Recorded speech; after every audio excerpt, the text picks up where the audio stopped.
नमस्कार दोस्तों, सभी को राम राम, सभी को राधे राधे। आज मॉडल टेस्ट पेपर जो हमारा चल रहा है वो 8वां है। 8 नंबर का मॉडल टेस्ट पेपर हमें सॉल्यूशन करने वाले हैं। तो करते हैं शुरुआत। 5 क्वेश्चन पॉलिटिकल के हैं और 10 है करंट जीके के। इस हिसाब से शेड्यूल में वो आपको सेकंड या थर्ड में बता दिया है कितने क्वेश्चन है इसके। जो आरपीसी का जो पैटर्न रहेगा उसी हिसाब से क्वेश्चन हमने उठाए हैं। एक दो आगे पीछे हो सकता है, किसी का एक का कम हो गया, किसी एक में ज़्यादा हो गया। क्वेश्चन नंबर 1, संसदीय व्यवस्था वाली सरकार वह होती है जिसमें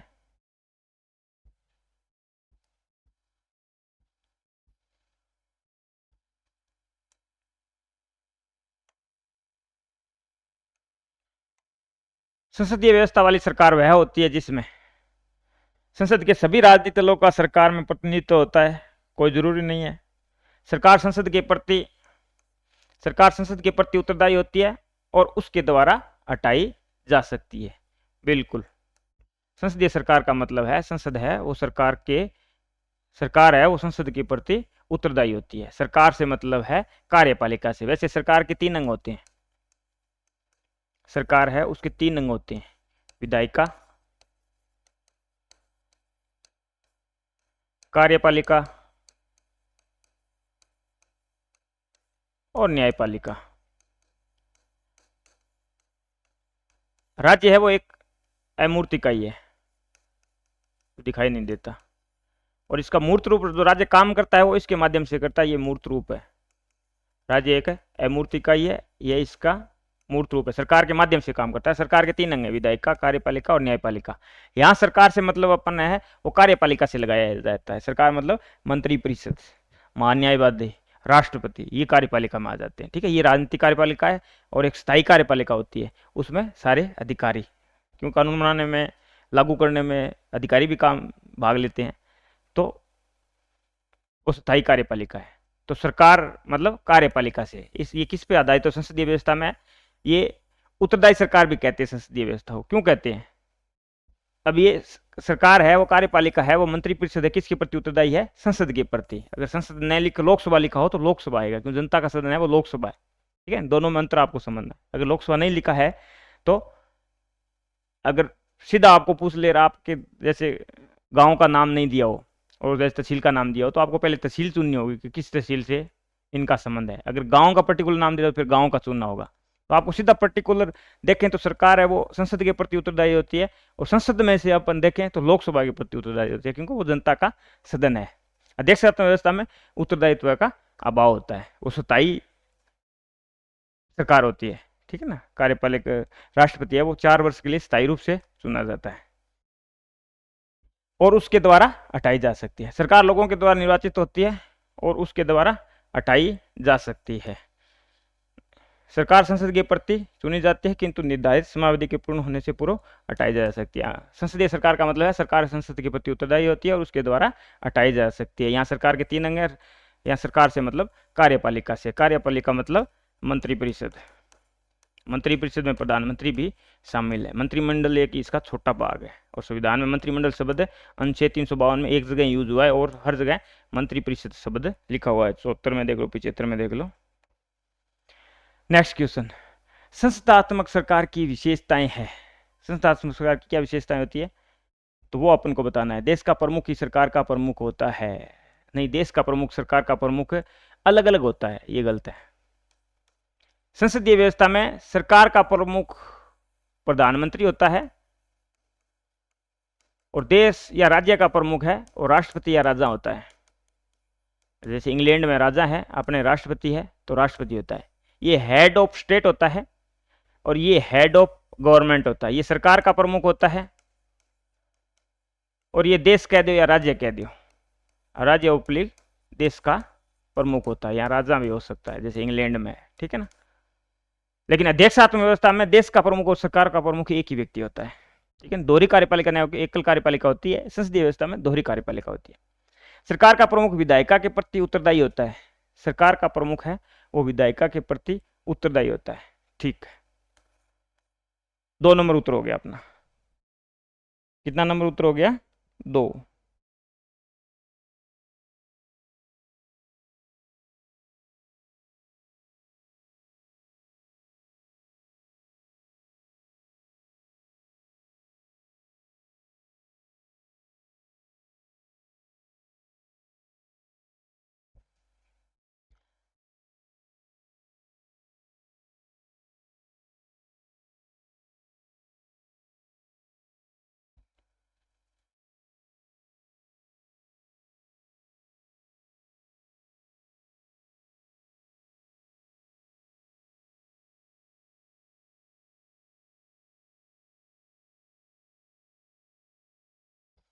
ठीक है, चलो।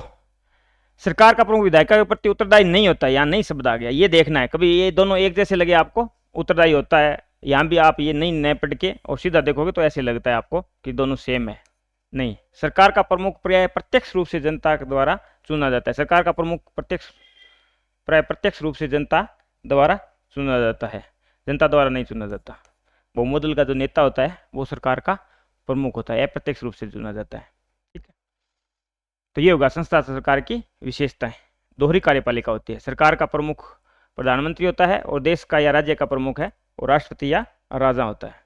नेक्स्ट क्वेश्चन, राष्ट्रपति 5 वर्ष तक अपने पद पर रहता है। कब से रहता है? अपने पद ग्रहण के दिन से रहता है। ये चीजें, ये शब्दावली विशेष तौर से आपको ध्यान में रखनी है। ठीक, तो और कई बार क्या है, पर्सन की लैंग्वेज क्या है उस पर अपन को उत्तर देना होता है। ठीक है ना, जहाँ जैसे अपन कह दिए सरकार किसके प्रति उत्तरदायी होती है, अगर वहाँ लोकसभा शब्द लिखा है तो लोकसभा मान्य करना पड़ेगा। लोकसभा नहीं लिखा है, संसद, विधानसभा, विधानमंडल ये लिखा हुआ है तो वहाँ पर संसद आपको मान्य करना पड़ेगा। वो लैंग्वेज पे डिपेंड करता है। तो राष्ट्रपति 5 वर्ष तक अपने पद पर रहता है, वो अपने पद ग्रहण की तारीख से रहता है। हाँ, वो अलग बात है, कभी जब तक दूसरा उत्तराधिकारी नहीं आ जाता, पद ग्रहण नहीं कर लेता, तो वो आगे तक भी वो पद पर रहता है जब तक दूसरा उसका उत्तराधिकारी नहीं आ जाता। और अपने यही व्यवस्था चल रही है कि इसका चुनाव है वो पहले ही कंप्लीट करवा लिया जाता है। जैसे इसका कार्यकाल पूरा होने वाला है उससे पहले अपने चुनाव कंप्लीट करवा लिए जाते हैं। अभी तक ऐसी कोई परिस्थिति नहीं आई। नेक्स्ट क्वेश्चन, भारतीय संविधान के अनुच्छेद 87 के अंतर्गत भारत का राष्ट्रपति अभिभाषण देता है। 87 के तहत है वो विशेष अभिभाषण है। विशेष अभिभाषण की बात होती है ना, विशेष अभिभाषण, ये विशेष अभिभाषण लिखा हुआ जाता है, वो अनुच्छेद 87 है। एक अनुच्छेद 86 भी है, दोनों में डिफरेंस देखना है। अनुच्छेद 86 इसमें लिखा रहता है किसी एक सदन को या दोनों सदनों को एक साथ संदेश भेज सकता है, उसको संबोधित कर सकता है। तो वो तो है 86 सीधा, आज तक इसका प्रयोग नहीं हुआ है। अनुच्छेद 86 का आज तक प्रयोग नहीं हुआ है। अनुच्छेद 87 के तहत विशेष अभिभाषण है। इसके तहत वो क्या, एक साथ समवेत संसद के दोनों सदनों को, ये आरएस में भी पूछा गया था। ठीक है ना, एक साथ समवेत, संविधान की जो मूल शब्दावली है उसको अपन को देखना है। इसमें क्या करता है वो, एक तो नवनिर्वाचित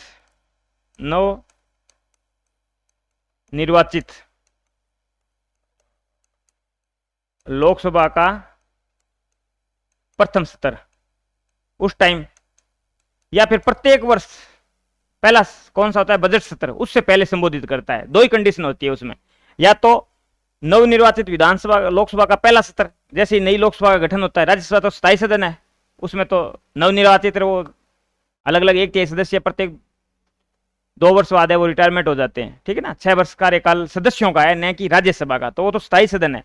तो नवनिर्वाचित लोकसभा का प्रथम सत्र और प्रत्येक वर्ष पहला जो सत्र होता है उसके प्रारंभ में राष्ट्रपति है वो विशेष अभिभाषण संबोधित करता है। इसका प्रयोग होता है, इसका प्रयोग अभी तक नहीं हुआ है। ये पर्टिकुलर एक किसी सदन को संबोधित कर सकता है, एक दोनों सदनों को संबोधित कर सकता है, संदेश भेज सकता है, लेकिन उसका राष्ट्रपति ने आज तक प्रयोग नहीं किया। ये है विशेष अभिभाषण, यही अपने इंपॉर्टेंट है, एक साथ संवेद संसद के दोनों सदनों में। नेक्स्ट क्वेश्चन, भारत में सुधारात्मक याचिका उच्चतम न्यायालय में निम्न अनुच्छेद के अंतर्गत दाखिल की जा सकती है। ये क्वेश्चन आपका पुटअप हो सकता है। अभी इस पे विवाद हुआ था, 142 के तहत है वो, सुप्रीम कोर्ट है वो सुधारात्मक याचिका जारी करती है। ये पूरी तरह से सुप्रीम कोर्ट का क्षेत्राधिकार है, इसके तहत है वो हस्तक्षेप करती है। वो हस्तक्षेप मतलब ये 42 अभी चर्चा में आया था, तमिलनाडु का मामला था, आपने अभी पढ़ा होगा। तमिलनाडु में जो राज्यपाल ने विधेयक है वो रोक रखे थे, जो विधेयक पारित हुए राज्यपाल ने रोक रखे थे जो विधेयक थे। ठीक है ना, तो सुप्रीम कोर्ट ने कहा इसको पारित करवाया था। ठीक है, और इसी के तहत अब राष्ट्रपति ने 14 प्रश्न पूछे हैं अनुच्छेद 143 के तहत। अनुच्छेद 143 है नहीं, परामर्श का अधिकार है जो राष्ट्रपति का सलाहकार हो, तो अनुच्छेद 143 के तहत राष्ट्रपति ने 14 क्वेश्चन इसी संबंध में सुप्रीम कोर्ट से क्वेश्चन पूछे हैं अब। ठीक है, तो 142 के तहत है ये, अभी चर्चित है ये अनुच्छेद, थोड़ा सा अच्छे से देख लेना, अभी ये अनुच्छेद चर्चित है। ठीक है, इसी के तहत 142 के तहत न्यायपालिका ने हस्तक्षेप किया था कार्यपालिका के मामले में। 38वें, अब 6 से 15 तक अपने करंट के क्वेश्चन है, तो उसमें फैक्ट है, कोई समझने वाली बात होगी तो अपन समझ भी लेंगे। 38वें राष्ट्रीय खेलों में राजस्थान का कौन सा स्थान रहा? तो जो 38वें नेशनल गेम्स हुए थे उसमें राजस्थान का है वो 15वां स्थान रहा। कौन सा स्थान रहा? 15वां स्थान रहा। और टोटल पदक उसने किसने जीते? अगला क्वेश्चन, नेक्स्ट क्वेश्चन अपना है कि स्थान है वो कौन सा रहा? 38वां राष्ट्रीय खेलों में स्थान तो कौन सा रहा? 15वां रहा। 15वें नंबर पर राजस्थान रहा था। और उन्होंने पदक जीते वो 43 पदक जीते। 43 पदक जीत के राजस्थान है वो 15वें स्थान पर रहा जो राष्ट्रीय खेल हुए थे 38वें। नेक्स्ट क्वेश्चन, 24-25 जनवरी 2025 को आयोजित हुई राजस्थान विधानसभा युवा संसद का विषय क्या था? विधानसभा में युवा संसद का आयोजन किया गया था, तो उसकी थीम है वो क्या रखी गई थी? राजस्थान विधानसभा में युवा संसद का हुई थी बच्चों की, जो स्कूल के बच्चे हैं, ठीक है, उनको भी वो प्रोत्साहन देने के लिए, उसे रूबरू करवाने के लिए अपन देखते हैं आयोजित होती है। उनका अलग से अध्यक्ष बैठता है, बच्चे अपने अपने विचार रखते हैं। तो जो युवा संसद का हुआ था, युवा संसद, उसमें उनकी थीम क्या थी? युवा संसद की राजस्थान विधानसभा में जो भी हुआ था, तो उसकी थीम थी पर्यावरण। आज के टाइम में वैश्विक मामला है ये, क्योंकि पूरा विश्व इससे प्रभावित है, जलवायु से। Next question, international tennis federation pro circuit doubles में किताब जीतने वाले राजस्थान के पहले खिलाड़ी कौन है? जो international tennis federation pro circuit doubles में किताब जीता है, पहले खिलाड़ी है जिन्होंने किताब जीता है वो है फैसल कमर। कौन है? फैसल कमर है। नेक्स्ट क्वेश्चन, 4 जनवरी 2025 को सुप्रीम कोर्ट के न्यायाधीश और न्यायालय के कार्यकारी अध्यक्ष ने प्रदेश में कहां पर विधि सेवा सदन का लोकार्पण किया? सुप्रीम कोर्ट के न्यायाधीश ने और न्यायालय के कार्यकारी अध्यक्ष ने प्रदेश में कहां पर विधिक सेवा सदन का लोकार्पण किया था? वो कहां पर किया था? जयपुर में किया। कहां पर किया? जयपुर के अंदर किया। राजस्थान का पहला धार्मिक विश्वविद्यालय, राजस्थान का पहला धार्मिक विश्वविद्यालय किस जिले में बनेगा? राजस्थान का जो पहला धार्मिक विश्वविद्यालय, ये क्वेश्चन आपका आ सकता है। कहां पे बनेगा? ये सिरोही में बनेगा। यहाँ पे मोदी जी भी आए हैं, कई बार अपन ने देखा है, ओम शांति वाला वो चल रहा है, ठीक है ना, बड़ी एक संस्था चल रही है यहाँ पे। तो राजस्थान का पहला धार्मिक विश्वविद्यालय बनेगा वो सिरोही में। ऑपरेशन शील्ड, ये पूछे जा सकते हैं ऑपरेशनों के बारे में, ये किससे संबंधित है, ठीक है ना, इनका संबंध किससे है? तो ऑपरेशन शील्ड का संबंध है वो साइबर क्राइम से। और साइबर क्राइम किस सूची का विषय है? अवशिष्ट विषय। अवशिष्ट विषय, अवशिष्ट विषय वो किस में आते हैं? अनुच्छेद 48 के तहत इनमें शक्ति होती है अनुच्छेद 248। वैसे तो ये संघ सूची का, संघ सूची में तो संघ सूची है, उसमें 97 नंबर विषय है वो अवशिष्ट विषय लिख रखा है। 97 नंबर विषय है वो अवशिष्ट विषय लिख रखा है। और अवशिष्ट विषय में कौन से आते हैं?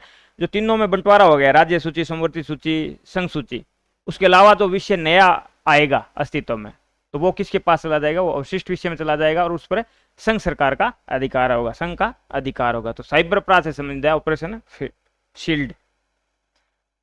भारतीय न्याय संहिता के 3 नए कानूनों की पालना के लिए किस राज्य को मॉडल स्टेट के रूप में चुना गया है? तो वो राजस्थान को चुना गया है। 3 नए कानून कौन से? पहले अपने चलती थी आईपीसी, आईपीसी 1860 अंग्रेजों ने बनाई थी 1860। इसकी जगह बना दिया गया है बीएनएस, भारतीय न्याय संहिता, ठीक है, क्या बना दिया गया है? भारतीय न्याय संहिता। और दूसरा चलता था सीआरपीसी, सीआरपीसी 1973 में बनी थी सीआरपीसी। इसकी जगह बना दिया गया है बीएनएसएस, ठीक है ना, ये एक बार देख लेना अच्छे से, बीएनएसएस। और एक और चलता था सुरक्षा साक्ष्य संहिता, भारतीय साक्ष्य संहिता, इस हिसाब, और उसको बना दिया गया है बीएसए। ये 3 नए कानून बना दिए गए। आईपीसी है उसका नाम बीएनएस, भारतीय न्याय संहिता कर दिया गया है, जो भारतीय दंड संहिता थी, ठीक है, भारतीय दंड संहिता, इंडियन पेनल कोड जो भारतीय दंड संहिता थी उसका नाम है वो बीएनएस कर दिया गया। जो सीआरपीसी 1973 है उसका नाम बीएनएसएस कर दिया गया है। और जो साक्ष्य अधिनियम था, ये सेम ही नाम सेम सही रखा है, साक्ष्य अधिनियम था 1872, ये 1872 था। ठीक है, इसकी जगह ये बीएसए कर दिया गया है, भारतीय साक्ष्य अधिनियम कर दिया गया है, जो सीधा साक्ष्य अधिनियम था भारतीय साक्ष्य अधिनियम। ये 1 जुलाई 2024 से लागू हुए हैं। और कहाँ सबसे पहले कहाँ लागू है? राजस्थान में। 1 जुलाई 2024 से लागू है और सबसे पहले कहाँ लागू हुए हैं? राजस्थान में। ठीक है, तो मॉडल स्टेट के रूप में चुना गया और राजस्थान को चुना गया। नेक्स्ट क्वेश्चन, प्रदेश का पहला बालिका सैनिक स्कूल कहाँ खोला जाएगा? प्रदेश का पहला बालिका, केवल बालिकाओं के लिए स्कूल बन रहा है, सैनिक स्कूल। ठीक है ना, तो वो कहाँ पे खोला जाएगा? कहाँ पे खोला जाएगा? वो जोधपुर के अंदर खोला जाएगा। कहाँ पे खोला जाएगा? जोधपुर के अंदर खोला जाएगा। पश्चिमी राजस्थान हस्तशिल्प मेला 2025 किस शहर में आयोजित किया गया था? तो ये भी पश्चिमी राजस्थान। तो पश्चिमी राजस्थान में होगा कहीं ना कहीं हस्तशिल्प मेला। लगभग जो हस्तशिल्प वगैरह मेला आयोजित होते हैं लगभग आपको जोधपुर मिलेंगे। ठीक है ना, और पश्चिम दे दिया तो ये विशेष तौर से याद रखना है, ये पश्चिमी हस्तशिल्प आ जाए ना तो वो आपको जोधपुर ही मिलेगा। पीछे बजट में जोधपुर के लिए गहलोत जी ने भी बहुत अलग अलग हस्तशिल्प से संबंधित घोषणाएं की थी, ये बनाएंगे वो बनाएंगे, तो ये आप ध्यान में रखना। रोहित जी, चलो नेक्स्ट आपको रोहित सर करवाएंगे हिस्ट्री। 15 क्वेश्चन अपने कंप्लीट हुए, 5 पॉलिटिकल के और 10 करंट जीके के। इनसे संबंधित और आर बार के डाटा आप खुद देख लेना। क्वेश्चन जरूरी नहीं डायरेक्ट आए, कई बार ये अलग अलग पॉइंट बना के आपको डाल दिए जाते हैं।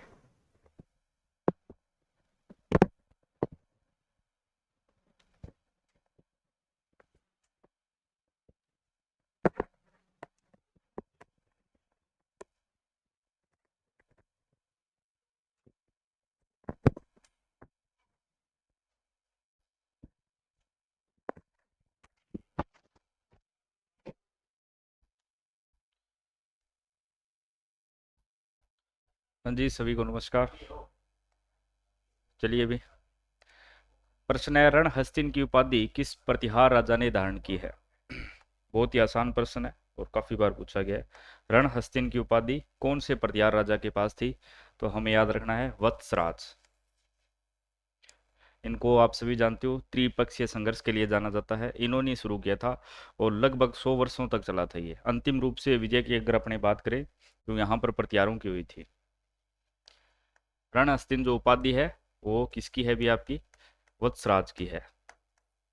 इनको त्रिपक्षीय संघर्ष के लिए याद किया जाता है। अपने राजस्थान से ये हो गए वत्सराज, ये प्रतिहार थे वर्सेस ये किस लिए था?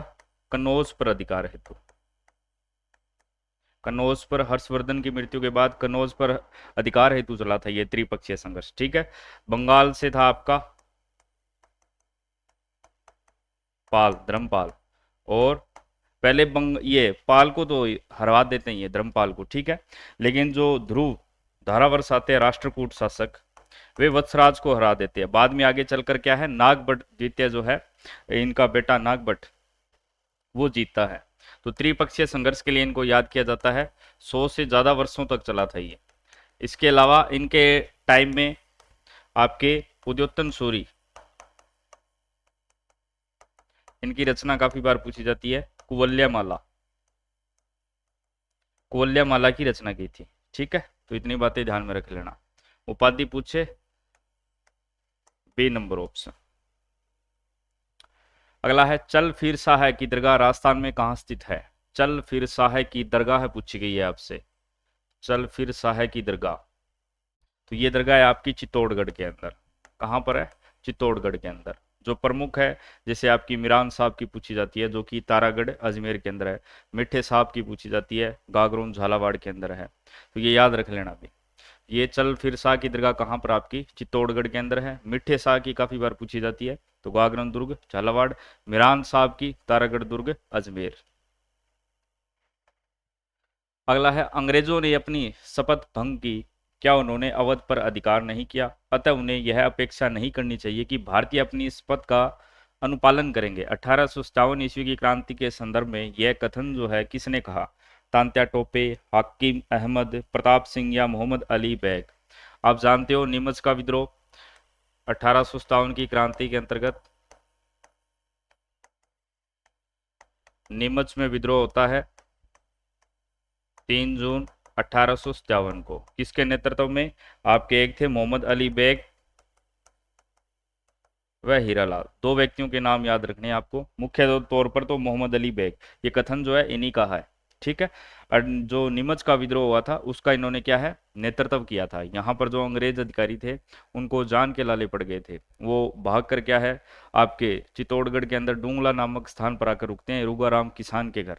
इधर से आपके मेवाड़ के जो पॉलिटिकल एजेंट थे सावर्स, वो अपनी सेना और मेवाड़ की सेना लेकर आते हैं, क्योंकि जो मेवाड़ के महाराणा थे उस समय स्वरूप सिंह जी, उन्होंने अंग्रेजों का साथ दिया था। और ये जो अंग्रेज अधिकारी थे इनको पिछो वो जग मंदिर के अंदर क्या है आपको ठहराया गया था।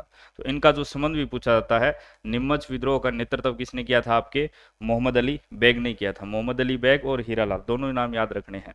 और ये जो कथन है ये भी किसने बोला है? आपके मोहम्मद अली बेग ने। क्योंकि जब ये क्रांति छिड़ी हुई थी तो अंग्रेजों को क्या ये डर था यहाँ पर क्या है कोई क्रांति ना कर दे, इसलिए वो इनको शपथ दिला रहे थे। तो इन्होंने क्या है उस समय ये कथन कहा था।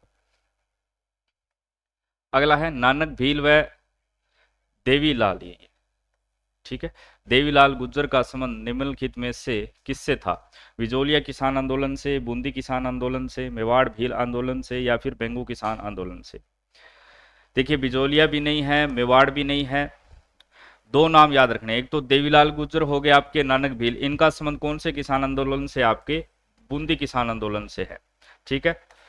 2 अप्रैल 1923 डापी नामक स्थान पर क्या है किसानों की एक पंचायत हो रही थी, वहां पर क्या है पुलिस अधिकारियों ने इनके ऊपर गोलियां चला दी थी, जहां पर आपके नानक भील व देवीलाल गुज्जर ये दोनों शहीद हो गए। उस समय ये जो आपके नानक भील है वो झंडा गीत भी गा रहे थे।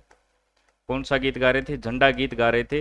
बाद में इन्हीं की याद के अंदर क्या है आपके माणिक्य लाल वर्मा, एम वर्मा लिख रहा हूं सीधा ही समझ लेना, माणिक्य लाल वर्मा ने क्या है इनकी याद में अर्जी गीत लिखा था, ठीक है। तो जब भी नानक भील व देवीलाल गुजर आए तो आपको क्या याद रखना है? बूंदी किसान आंदोलन। एक रूपा जी और कृपा जी धाकड़, इनका पूछा जाता है। इनका संबंध बेंगू किसान आंदोलन से है, जो गोविंदपुरा हत्याकांड हुआ था। गोविंदपुरा हत्याकांड कब का है? यह है 13 जुलाई, ये भी 1923 का है। 13 जुलाई 1923 यहां पर आपके रूपा जी व कृपा जी ये शहीद हुए थे। तो ये चारों के आपको नाम याद रखने हैं, काफी बार पूछा गया है। नानक भील व देवीलाल गुज्जर का संबंध कौन से आंदोलन से है? तो बूंदी किसान आंदोलन से है। और रूपा जी व कृपा जी का संबंध आपके बेंगू किसान आंदोलन से था, जो गोविंदपुरा हत्याकांड हुआ वहां पर इनकी मृत्यु हुई थी, ठीक है। तो अपना सही आंसर हो जाएगा बी नंबर ऑप्शन, ये बेंगू वाला भी आपको याद रखना है। अगला देखिए, सर्व सेवा संघ सर्वोदय के संस्थापक कौन थे? भी जमनालाल बजाज, भोगीलाल पांड्या, सिद्धराज ठड्डा, गोकुल भाई भट्ट। देखिए ये सभी जो थे आपके गांधीवादी विचारक थे, ठीक है। और गांधी जी से प्रेरणा लेकर ये जो सेवा संघ की अगर देश के अंदर बात करें तो आपके विनोबा भावे थे, ठीक है। राजस्थान के अंदर ये जो सर्व सेवा संघ सर्वोदय है इसकी स्थापना के अंदर जो मुख्य सहयोग था वो किसका था? सिद्धराज ठड्डा का था। प्रमुख गांधीवादी क्या थे? ये विचारक थे। सी नंबर ऑप्शन होगा, ठीक है, सिद्धराज ठड्डा। फिर है रम्मत नाट्य में पाट्टा संस्कृति कहाँ की विशेषता है? रम्मत आप सभी जानते हो, रम्मत नाट्य भी एक क्या है संगीतमय नाट्य होता है जिसके अंदर कुछ प्रमुख कलाकार होते हैं वह उनके साथ कुछ अन्य कलाकार होते हैं जो पात्र यानी अभिनय की भूमिका निभाते हैं। तो ये जो रम्मत है अपने पश्चिमी राजस्थान के अंदर आपके कहाँ पर फेमस है? आपके जैसलमेर, बीकानेर, मुख्य रूप से जैसलमेर, बीकानेर और फलोदी भी आप कर सकते हो, ठीक है। 18वीं 19वीं सदी के लास्ट की है ये। तो ये जो आपके जैसलमेर और बीकानेर इन दोनों क्षेत्रों में क्या इसका प्रचलन होता है। संगीत में एक नाटक होता है जिसके अंदर जो प्रमुख कलाकार होते हैं रम्मत नाट्य के अंदर काफी बार पूछा जाता है, जो इसके प्रमुख कलाकार होते हैं उनको क्या बोला जाता है? टेरिये बोला जाता है। और जो पात्र जो अभिनय करते हैं उनको खिलार बोला जाता है।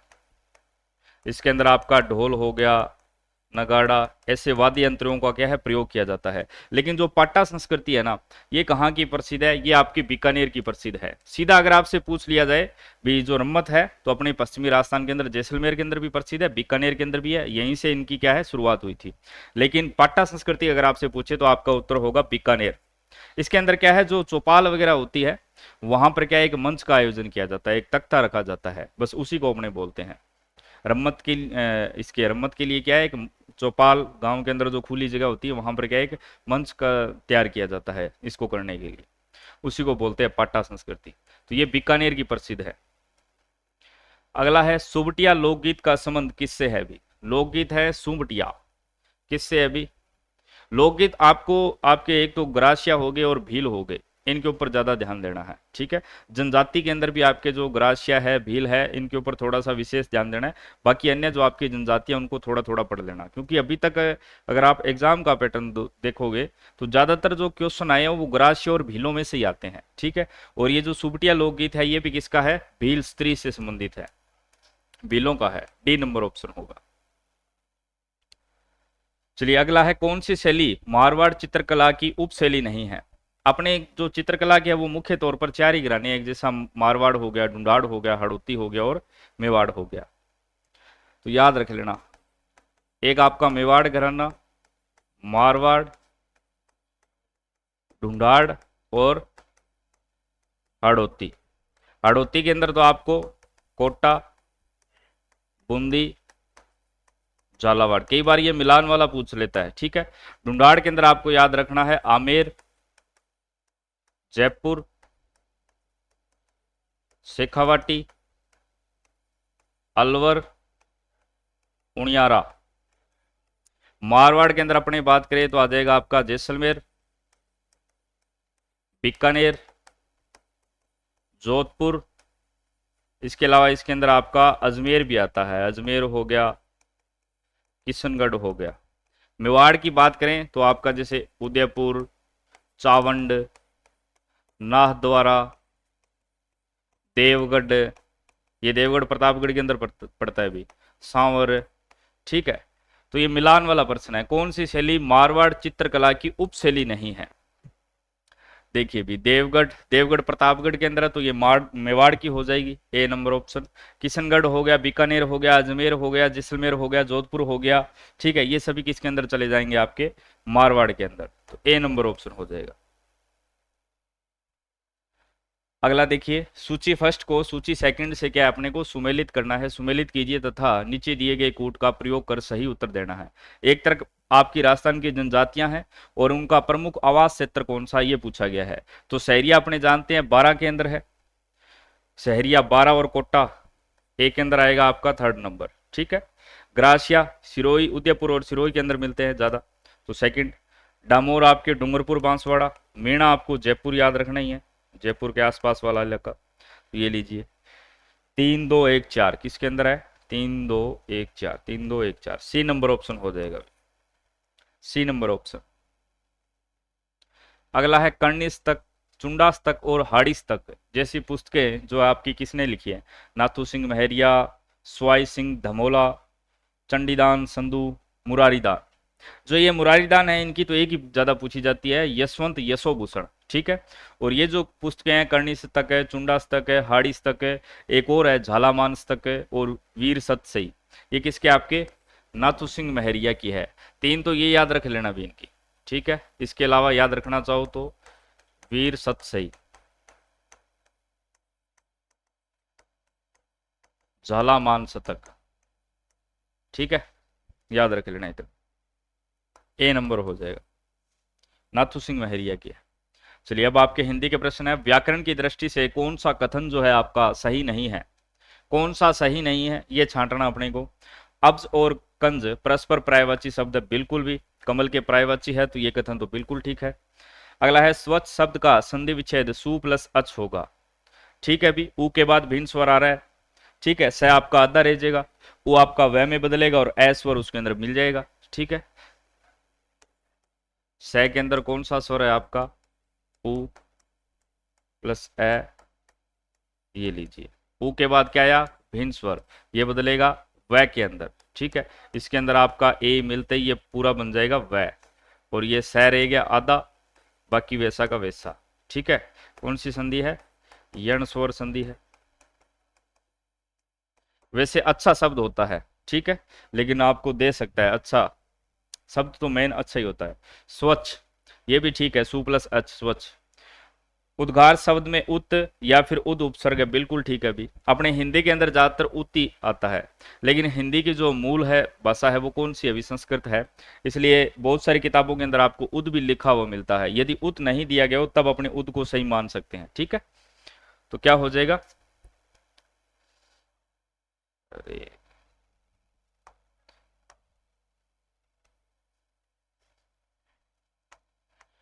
तो ये भी ठीक है। फिर अगला पढ़िए, सखी प्लस उचित का संदिग्ध क्या बनेगा? भी सखियोचित, गलत है ये, क्योंकि यहां पर ऊ है, ई के बाद भिन्न स्वर आएगा, यह के अंदर क्या बनना चाहिए? ये सखियोचित बनना चाहिए। यहां पर देखिए क्या दे रखा है, यहां पर ओ होता तब तो बनता, तो ये गलत दे रखा है। तो चौथा हमारा क्या हो जाएगा? गलत। डी नंबर ऑप्शन होगा। कौन सा कथन सही नहीं है? चौथा नहीं है। भी अगला देखिए, सुमेलित करना है, विलोम शब्द आपको दे रखे हैं। रिजु, रिजु का मतलब होता है सरल या फिर सीधा, तो इसका विलोम क्या हो जाएगा?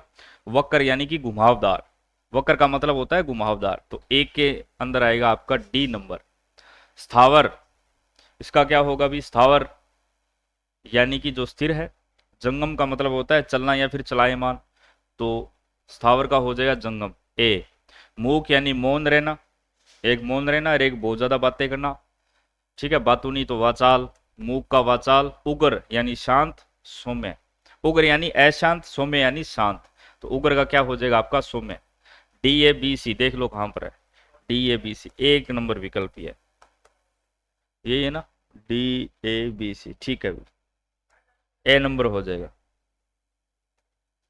अगला देखिए, किस विकल्प में समश्रुत भिन्नार्थक शब्दों का अर्थभेद सुसंगत है? यानी समान प्रतीत होने वाले, ठीक है, सुसंगत छांटना है अपने को।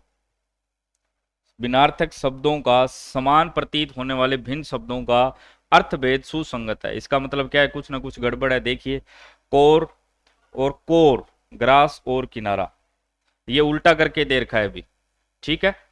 इस कोर का मतलब क्या होगा? ग्रास होगा, और इसका मतलब क्या होता है? किनारा।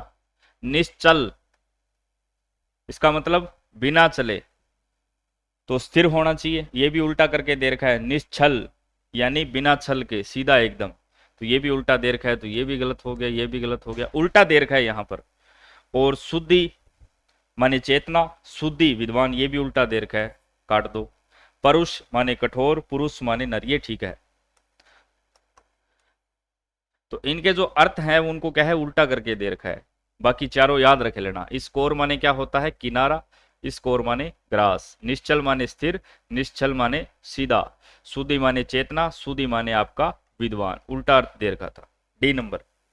अगला देखिए, इनमें से किस विकल्प में अंग्रेजी पारिभाषिक शब्द का समानार्थक हिंदी शब्द नहीं है? इसका मतलब 4 में से 3 यहां पर सही है, गलत कौन सा है वो अपने को छांटना है। सबसे पहले है एक्नोलेजमेंट, पावती, ठीक है। ऑडिटिंग, लेखा परीक्षण। एंटीसीडेंट्स, दुर्घटना। एक्सीडेंट होता है भी दुर्घटना, तो ये तो सीधा ही पता चल रहा है, एक्सीडेंट माने दुर्घटना होता है। इसका मतलब होता है पूर्व पद या फिर पूर्ववर्त, ठीक है, तो पूर्व पद के लिए। अगला एप्लीकेंट यानी आवेदक, तो ये सारे ही ठीक है, तो सी नंबर यहां पर अपने को गलत दे रखा है। चलिए अगला है सी, है ना, हाँ ठीक है।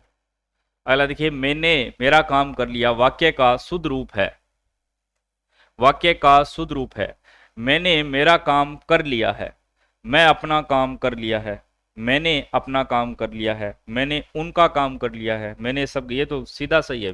बी नंबर विकल्प, मैंने क्या है? अपना काम कर लिया है, बिल्कुल आसान है, मैंने क्या है? अपना काम कर लिया है। चलिए अब आपके इंग्लिश के प्रश्न है, will they complete it in a month, will it in a month, यहां पर डैश डैश होना चाहिए भी, ठीक है, यहां पर डैश डैश होना चाहिए, आपके मॉडल में सही होगा, यहां पर टाइपिंग में नहीं आया है। विल इट यहाँ पर डैश डैश होगा और बी कंप्लीटेड होगा, सी नंबर ऑप्शन होगा। ठीक है, सी नंबर ऑप्शन होगा, यहाँ पर टाइपिंग मिस्टेक है थोड़ी सी। अगला देखिए, change the following sentence into passive voice. How have you solved this question, how have you solved this question. अपने जानते हैं जब ये जो पैसिव वॉइस बनाते हैं तो जो आपका सब्जेक्ट है वो ऑब्जेक्ट की तरफ चला जाता है और ऑब्जेक्ट सब्जेक्ट की तरह आता है। ठीक है, तो यहाँ पर देखिए हाउ दिस क्वेश्चन, अब अपना ये जो यहाँ पर ऑब्जेक्ट था दिस क्वेश्चन, ये क्या बन चुका है, अब सब्जेक्ट बन चुका है, ऑब्जेक्ट से सब्जेक्ट बन गया है। How this question have been, ये जो क्वेश्चन है ये क्या है, सिंगुलर है, तो इसके साथ हैव का प्रयोग नहीं करेंगे। ठीक है, तो हैव दे रखा है, गलत है, जिस क्रम में पूछा है हैव है, यहाँ पर भी क्या दे रखा है, हैव दे रखा है, गलत है ये। How this question had been, गलत है। How has this question been solved by you, ठीक है, क्या होगा, डी नंबर होगा ये। दिस क्वेश्चन ये क्या है, सिंगुलर है, इसके साथ हैज का ही प्रयोग होगा। अगला चलिए, राम एग्रीड डैश डैश माई प्रपोजल, प्रीपोजिशन में से पूछा गया, विद आएगा, फॉर आएगा, ओन आएगा या टू आएगा। देखिए एग्री के साथ एक तो विद आता है, एक आता है आपका टू, तो ये फॉर और ओन दोनों ही कट गए। ठीक है, जब भी कोई विचारों की बात आएगी ना, जैसे मैं आपके विचार से सहमत हूं, तब तो आता है आपका विद। जब कोई प्रस्ताव की बात आती ना, तब टू का प्रयोग करते हैं अपने। ठीक है, यहां पर क्या दे रखा है, Ram agreed to my proposal, यानी कोई प्रस्ताव की बात हो रही है, इसलिए यहां पर टू का प्रयोग होगा, विद का प्रयोग नहीं होगा। विद का भी प्रयोग होता है जब कोई विचारों की आपस में सहमति हो, वहां पर अपने विद का प्रयोग करते हैं। प्रीपोजिशन है, एकदम आसान है भी। तो एग्रीड के साथ हमेशा विद और टू का ही प्रयोग होता है, ये फॉर और ऑन तो वैसे ही नहीं आएंगे। जब भी कोई प्रस्ताव की बात आएगी तो टू का प्रयोग करना है, और विचारों की जो सहमति की बात आएगी तब अपने विद कर देंगे। चलिए अगला है, which of the following words can be made a plural by adding the suffix. Prefix बोलते हैं अपने उपसर्ग को, सफिक्स बोलते हैं प्रत्यय को। तो ईएस जो है आपका किसके अंदर जुड़ेगा, फोटो, पोटैटो, पियानो, प्लैंक। तो ये जो आपका ईएस है, जैसे फोटो है, इसका अपने को बहुवचन बनाना है तो एस लगाएंगे, केवल ईएस नहीं लगेगा। फोटोज हो सकता है, ठीक है, पियानोज हो सकता है, यहां पर भी एस लगेगा, ईएस केवल इसमें लगेगा, पोटैटो। ठीक है, केवल बी नंबर ऑप्शन। बाकी सब के अंदर क्या है आपका, केवल एस लग सकता है। ईएस अपने को ईएस ही फिट करना है, जो सफिक्स लगाना है वो किस में लगेगा, केवल आपका पोटैटो के अंदर, बी नंबर ऑप्शन। अगला है, चलिए भी आपके इंडियन हिस्ट्री के प्रश्न आ चुके हैं, ये आपको भरसर करवाएंगे।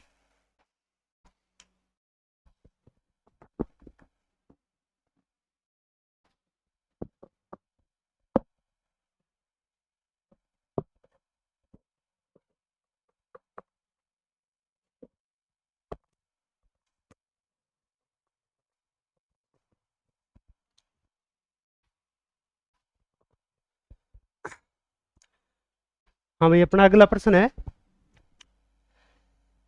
पुस्तक लेखक सम्मिलित कीजिए। पुस्तकों को अपने को सम्मिलित करना है। अमर कोश किसके द्वारा लिखी गई है, अमर कोश अमर सिंह द्वारा लिखी गई है। अमर सिंह चंद्रगुप्त सेकंड के दरबारी कवि थे, चंद्रगुप्त सेकंड, ठीक है, गुप्त वंश के नवरत्नों में से थे, ठीक है, नवरत्नों में शामिल थे। ठीक है, उसके बाद है काव्य मीमांसा, काव्य मीमांसा, और इसके साथ एक है कर्पूर मंजरी, यह राजशेखर की है, कर्पूर मंजरी, ये किसकी है, राजशेखर, किसकी है, राजशेखर। ए में 3 और 4, 3 और 4 एक में ही है, तो आंसर तो अपना ए हो जाएगा। व्रत कथा, व्रत कथा किसकी है, गुणाढ्य की है, किसकी है, व्रत कथा गुणाढ्य की है।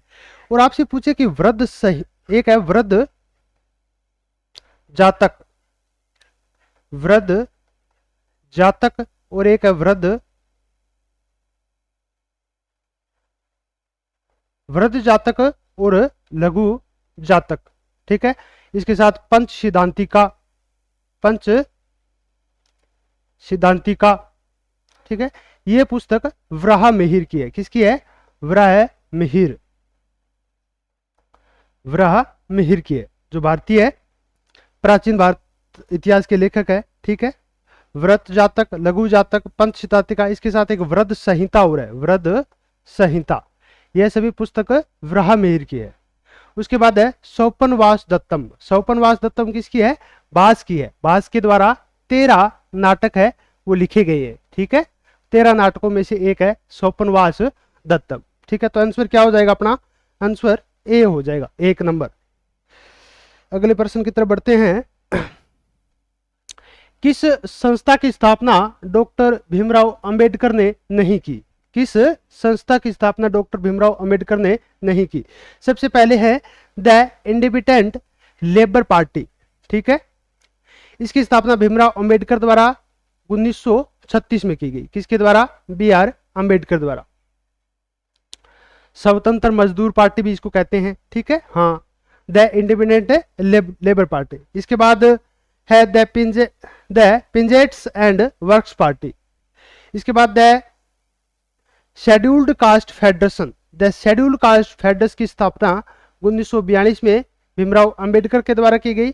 और द रिपब्लिक पार्टी भी, और उन्होंने 1956 में भीमराव अंबेडकर द्वारा स्थापना की गई थी। तो इसमें क्या हो जाएगा? ऑप्शन बी हो जाएगा, 2 नंबर। इसकी स्थापना है वो BR अंबेडकर द्वारा नहीं की गई थी। अगले प्रश्न की तरफ बढ़ते हैं। अगला हमारा प्रश्न है सर ह्यूरोज। सर ह्यूरोज ने किसे विद्रोह का सबसे अच्छा और सबसे बहादुर सैन्य नेता बताया? किसने बताया? किसे बताया? रानी लक्ष्मीबाई को। रानी लक्ष्मीबाई को। रानी लक्ष्मीबाई ने 1857 के विद्रोह का नेतृत्व किया था झांसी से। कहां से किया था? झांसी से किया था। और झांसी पर विद्रोह को दबाने के लिए ईस्ट इंडिया कंपनी के द्वारा किसे भेजा गया? सर ह्यूरोज को भेजा गया। ठीक है, सर ह्यूरोज। उसके द्वारा 18 जून 1857 को, 18 जून 1858 को, 57 नहीं है 58 को, जो लक्ष्मीबाई है वो लड़ते हुए वीरगति को प्राप्त हो जाती है। ठीक है, वीरगति को। तो उसके संदर्भ में सर ह्यूरोज ने कहा था कि विद्रोह को सबसे अच्छा और सबसे बहादुर जो नेता है वो रानी लक्ष्मीबाई के बारे में कहा था। ठीक है, आंसर क्या हो जाएगा अपना? बी हो जाएगा। अगले प्रश्न की तरफ बढ़ते हैं। हाँ, ब्रह्मा समाज। ब्रह्मा समाज, रामकृष्ण मिशन और आर्य समाज में क्या समानता थी? कौन कौन सी समानता है इसमें? देखिए, तीनों ही राजनीतिक उद्देश्यों के लिए नहीं बने थे। बिल्कुल सही बात है ये तो, क्योंकि ब्रह्मा समाज, रामकृष्ण मिशन और आर्य समाज ये तीनों ही सामाजिक संगठन थे। क्या थे ये? सामाजिक संगठन थे। तीनों ही सामाजिक जन जागरण का कार्य के संदर्भ में था। ठीक है, उनका कोई राजनीतिक उद्देश्य नहीं था। जैसे ब्रह्मा समाज की स्थापना है वो 1828 में राजा राममोहन राय द्वारा, रामकृष्ण मिशन की स्थापना विवेकानंद जी द्वारा 1897 में। उसके बाद है अपने आर्य समाज की स्थापना 1875 में दयानंद सरस्वती द्वारा बंबई में की गई। कहाँ की गई? बंबई में। ठीक है, और इन दोनों की स्थापना बंगाल में। कहाँ? बंगाल में। ठीक है, तो तीनों ही संगठनों का प्रादुर्भाव बंगाल से हुआ, यह भी कथन ठीक नहीं है। ठीक है, तो आंसर तो अपना 1 हो जाएगा, क्योंकि तीनों का उद्देश्य राजनीतिक नहीं था, लेकिन तीनों ने ही देशभक्ति की भावना के विकास में सहायता की। बिल्कुल ठीक बात है, क्योंकि तीनों ने ही देशभक्ति की भावना विकास करने में सहायता की, तीनों ही संगठनों ने। तो पहला ऑप्शन ठीक हो जाएगा अपना। और देख लेते हैं, तीनों ही संगठनों का प्रादुर्भाव है या जो उत्थान है वो बंगाल से हुआ? नहीं। जो आर्य समाज है उसका तो बंबई से हुआ। उसके बाद तीनों ही संगठनों के संस्थापकों की शिक्षा इंग्लैंड में हुई? नहीं। ठीक है, इंग्लैंड में तीनों ही संस्थापकों की शिक्षा है वो इंग्लैंड में नहीं हुई थी। तीनों ही संगठनों के संस्थापकों ने राजनीति में सक्रिय भाग लिया? नहीं, राजनीतिक रूप में सक्रिय भाग नहीं दयानंद सरस्वती ने लिया, न ही विवेकानंद जी ने लिया, और न ही राजा राममोहन राय ने लिया। लोकमान्य तिलक के बारे में अधोलिखित कथनों को पढ़िए। ठीक है, लोकमान्य तिलक के बारे में, बाल गंगाधर तिलक के बारे में बताना है। पहला कथन अपना है 1897 में पहली बार राजद्रोह के आरोप में दोष सिद्ध हुए। दोस्तों, जो भारत के राजनेता थे, जो प्रथम राजनेता बाल गंगाधर तिलक की थे, प्रथम नेता। कौन थे? तिलक की थे, जिस पर राजद्रोह का आरोप लगा, राजद्रोह का आरोप लगा, ठीक है, और उन्हें जेल हुई, ठीक है। क्योंकि जो बाल गंगाधर तिलक का एक समाचार पत्र था जिसका नाम था केसरी, और केसरी में उन्होंने एक लेखन प्रकाशित किया था, देश का दुर्भाग्य। देश का दुर्भाग्य में इन्होंने ब्रिटिश सरकार की जो नीतियां थी उनका विरोध किया। इसका ब्रिटिश सरकार की नीतियों का विरोध किया, ठीक है। इसके कारण उन्हें, ठीक है, राजद्रोह का आरोप में दोषी हुए और उन्हें मांडले जेल में भेजा गया। कहां? मांडले जेल कहां है? यह वर्मा, ठीक है, या म्यांमार, ठीक है। उसके बाद 1908 में पुनः राजद्रोह के लिए उन्हें 6 वर्ष की सजा सुनाई गई थी। बिल्कुल ये बात भी ठीक है। 1908 से 1914 तक, 1908 से 1914 तक ये भी मांडले जेल में ही रहे थे। कहां? मांडले जेल में। और इसी समय उन्होंने गीता रहस्य नामक पुस्तक की रचना की थी। गीता रहस्य नामक पुस्तक की भी रचना की थी। तो कथन 1 और कथन 2 दोनों ही सत्य है, तो इसमें आंसर हो जाएगा अपना 4। 1 और 2 दोनों सत्य है, ठीक है। राजस्थान का कौन सा भौगोलिक अंचल मालवा के पठार का विस्तार है? तो ये आपको वंशी सर करवाएंगे।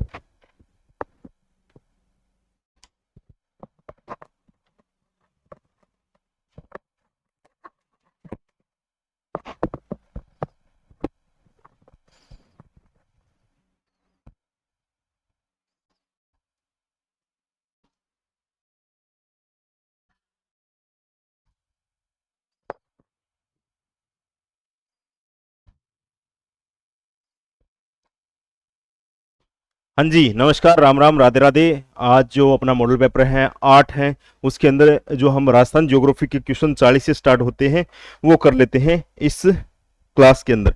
तो पहला ही क्वेश्चन पूछा गया है भौतिक प्रदेश से कि कौन सा भौगोलिक अंचल है वो मालवा पठार का विस्तारित रूप है। मालवा पठार का विस्तारित रूप है। वैसे अगर हम बेसिक रूप से बात करें तो मालवा का जो पठार है मुख्य रूप से जो है ये मध्य प्रदेश के अंदर है, एमपी के अंदर है। इसका छोटा सा भाग जो है राजस्थान के अंदर भी है। छोटा सा भाग इसका कहां पे है? छोटा सा भाग है वो राजस्थान के अंदर फैला हुआ है। और राजस्थान के अंदर कौन से भाग में है ये? राजस्थान में बात करें तो ये दक्षिणी पूर्वी भाग में है।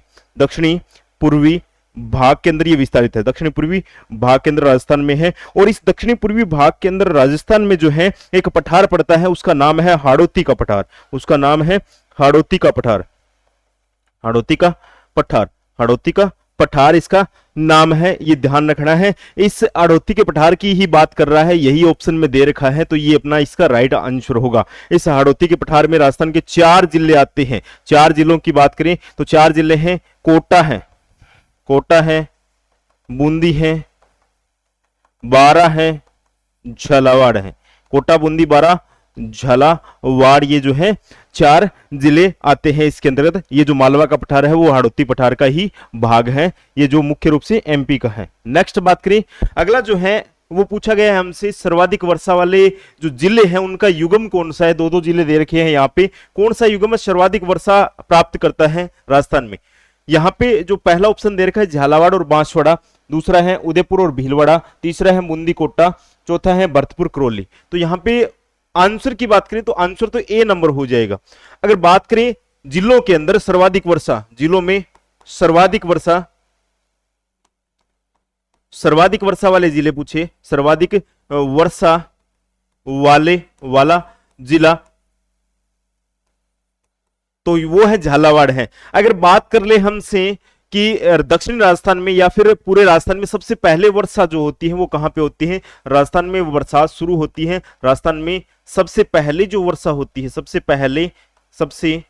पहले जो वर्षा होती है वो होती है बांसवाड़ा से शुरू होती है। वो भी होती है अरब सागरीय मानसून से होती है, जो दक्षिणी पश्चिमी मानसून का भाग है। तो इसमें राइट आंसर तो ए हो जाएगा। एक क्वेश्चन यहाँ पे और बनता है अपना कि राजस्थान के अंदर ऐसा कौन सा स्थान है जहां पे सर्वाधिक वर्षा होती है? स्थान पूछ ले। यहाँ पे तो इस क्वेश्चन में जिले पूछे गए हैं, इस क्वेश्चन में तो जिले पूछे गए हैं। अगर हमसे पूछ ले सर्वाधिक वर्षा वाला स्थान कौन सा है, सर्वाधिक वर्षा वाला स्थान, सर्वाधिक वर्षा वाला स्थान पूछ ले तो वो है माउंट आबू है। कौन सा है? माउंट आबू है। माउंट आबू को आपको पता ही है, माउंट आबू कहां पर है? सिरोही के अंदर है। कहां पर है? सिरोही के अंदर है। माउंट आबू सिरोही जिले के अंतर्गत आता है।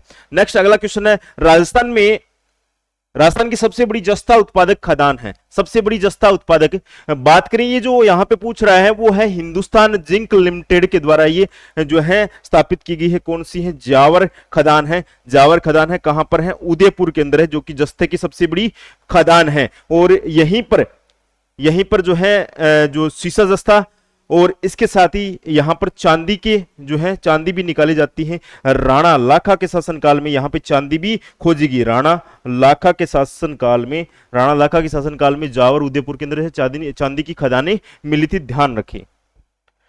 अगला है, राजस्थान में सुपर क्रिटिकल तकनीक, एक तकनीक बोल रहा है यहां पे, सुपर क्रिटिकल तकनीक पर आधारित पहला थर्मल पावर प्लांट।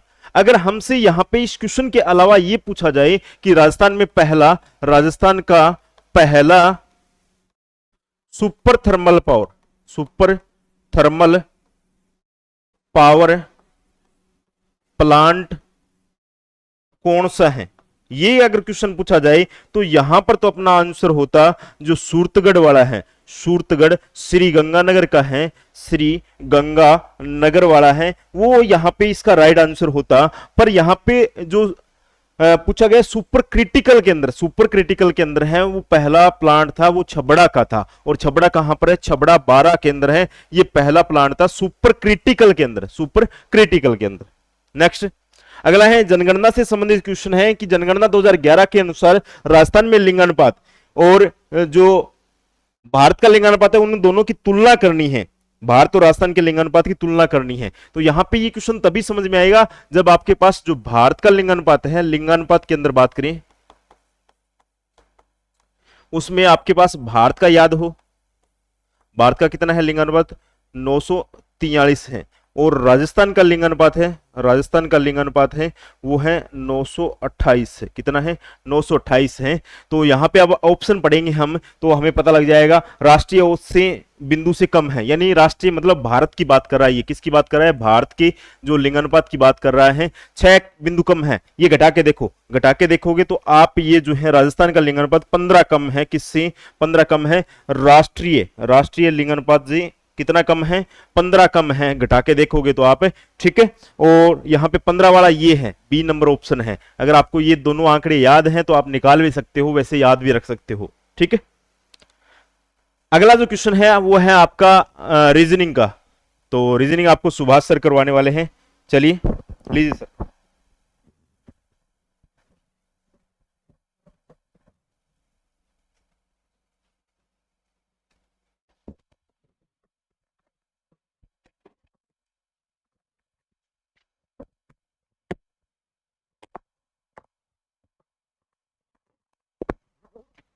नमस्कार भी सभी को।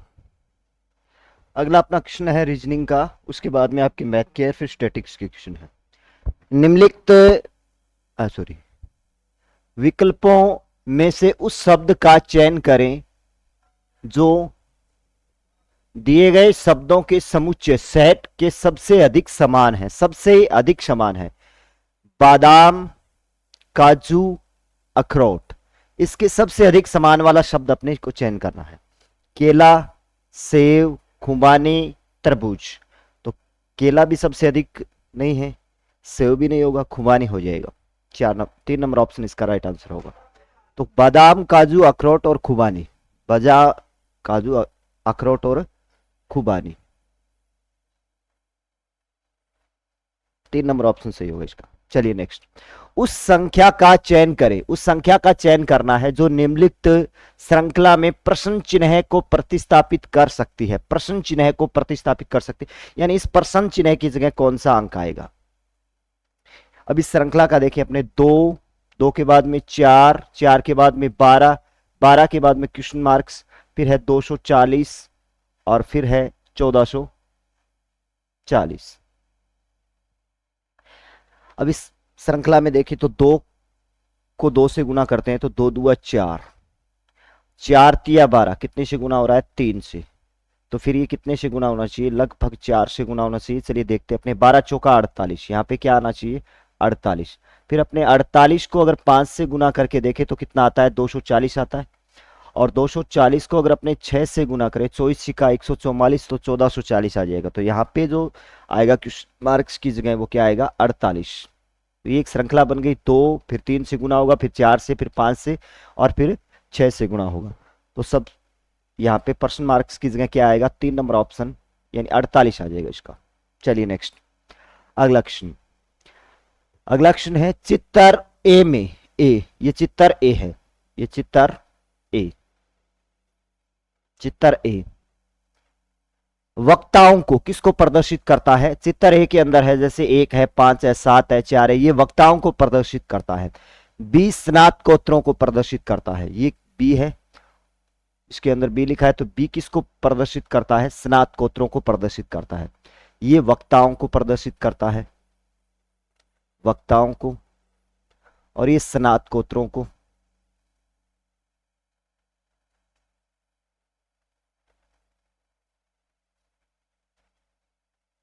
स्नातकोत्तरों को और सी डॉक्टरों को, और ये सी का आरेख है, ये किसको प्रदर्शित करता है? डॉक्टर को प्रदर्शित करता है, प्रदर्शित करता है। किस संख्या में ऐसे श्रेष्ठ वक्ता प्रदर्शित होते हैं जो न तो स्नातकोत्तर है और ना ही डॉक्टर है? तो ना तो वो स्नातकोत्तर है और ना ही वो क्या है, डॉक्टर है। वक्ताओं को प्रदर्शित करता है, श्रेष्ठ वक्ताओं को प्रदर्शित। तो ये आरेख किसका है? वक्ताओं का आरेख है, और ये स्नातकोत्तरों का है, और ये डॉक्टर का है।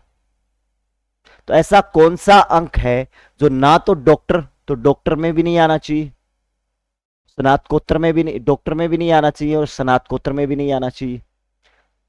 तो ऐसा बच गया अंक 1। तो इसका 3 नंबर आंसर हो जाएगा, अंक 1 प्रदर्शित करेगा। डी के पिता बी का बेटा है, डी का पिता, डी नाम का कोई व्यक्ति है, उसका पिता, डी का पिता ए का बेटा है। ये इसका क्या हो जाएगा? बेटा, ये इसका बेटा है, ए का बेटा है। सी डी का अंकल है, सी डी का अंकल है, सी है वो डी का अंकल है, तो इसका अंकल है, तो इसका क्या होगा? ये भाई होगा, सी, सी डी का अंकल है। ए बी का भाई है, ए है वो बी का भाई है, बी का भाई है, बी का भाई है। ए सी से किस प्रकार से संबंधित है? ए सी से, ए सी से किस प्रकार से संबंधित है? ए और सी का संबंध पूछा है, तो ये इसका पिता हो गया, ये पिता का क्या है? भाई है। तो फिर ये इसका क्या हो जाएगा? चाचा या फिर अंकल, अंकल या चाचा। तो 3 नंबर ऑप्शन इसका सही होगा। नेक्स्ट अगला क्वेश्चन, अगला क्वेश्चन आपका मैथ का है। यदि 3 की पावर 2x माइनस 3 बराबर 1/27 की पावर x माइनस 4 है, तो x का मान ज्ञात करना है अपने को। x का मान क्या होगा? 3 की पावर 2x माइनस 3 बराबर अपने को दे रखा है 1/27 x माइनस 4। यहां पे x की वैल्यू निकालनी है। तो ऐसे क्वेश्चनों को करने के लिए या तो घात बराबर होना चाहिए या आधार बराबर होना चाहिए। तो मैं 27 को क्या लिख सकता हूं? 27 को 3 की पावर 3 लिख सकता हूं, 3 की पावर 3 लिख सकता हूं। तो मैं यहां पे 27 को लिख दूंगा 3 की पावर 2x माइनस 3 बराबर, इसको लिख देंगे 3 की पावर 3, और 3 से इसको गुना करेंगे तो 3x माइनस 4 तिया 12, 4 तिया 12। और जब 1/a की पावर n इसको ऊपर लेके जाएंगे तो किसका हो जाएगा? ये माइनस का हो जाएगा, माइनस का हो जाएगा।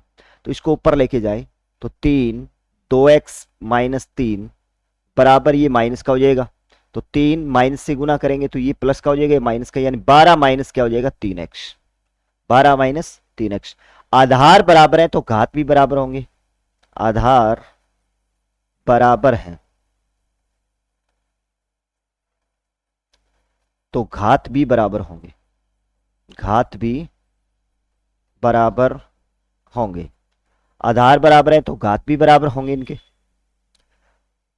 तो 2x माइनस 3 बराबर अपना आ गया 12 माइनस 3x। पक्षांतरण करके इसको सॉल्व करते हैं, ये इधर आकर के किसका हो जाएगा, प्लस का 2x प्लस 3x, और 12 ये इधर जाकर के प्लस का हो जाएगा 3, 12, तो 2x प्लस 3x 5x बराबर 15। यहां से x की वैल्यू निकालें, 15/5, 5 दिया 15, x की वैल्यू कितनी आ जाएगी 3, x की वैल्यू पूछी थी अपने से, x की वैल्यू कितनी होगी 3, इसका 3 नंबर राइट आंसर हो जाएगा, x की वैल्यू होगी 3। नेक्स्ट अगला क्वेश्चन देखें अपने, अगला क्वेश्चन है एक 6 मीटर चौड़ी और 1.5 मीटर गहरी नहर में पानी 10 किलोमीटर प्रति घंटा की गति से बह रहा है, 10 किलोमीटर प्रति घंटा की गति से बह रहा है। यदि 8 सेमी भरा हुआ पानी चाहिए, 8 सेमी भरा हुआ पानी चाहिए, तो ये 30 मिनट में कितने क्षेत्रफल की सिंचाई करेगी, कितने क्षेत्रफल की सिंचाई करेगा। एक नहर है वो 6 मीटर चौड़ी और 1.5 मीटर गहरी है, तो नहर की चौड़ाई कितनी है, 1.6 मीटर है और गहराई कितनी है 1.5 मीटर, जो 10 किलोमीटर प्रति घंटा की गति से बह रहा है। इसका मतलब ये हो गया कि 1 घंटे में 10 किलोमीटर बह रहा है, वो 1 घंटे में कितना बह रहा है 10 किलोमीटर, और इसने पूछा है 30 मिनट में, 30 मिनट में कितने क्षेत्रफल की सिंचाई करेगा। तो 1 घंटे में उसकी चाल क्या है, 1 घंटे में 10 किलोमीटर, और 10 किलोमीटर सारे के सारे जो मीटर में है, तो मैं किलोमीटर को मीटर में बदलूंगा तो 10,000 मीटर बहेगा, वो कितना बहेगा 10,000 मीटर, 1 घंटे में 10,000 मीटर। आधे घंटे में पूछा है अपने से, आधे घंटे में, तो आधे घंटे में ये कितना बहेगा 500 मीटर, 500 मीटर।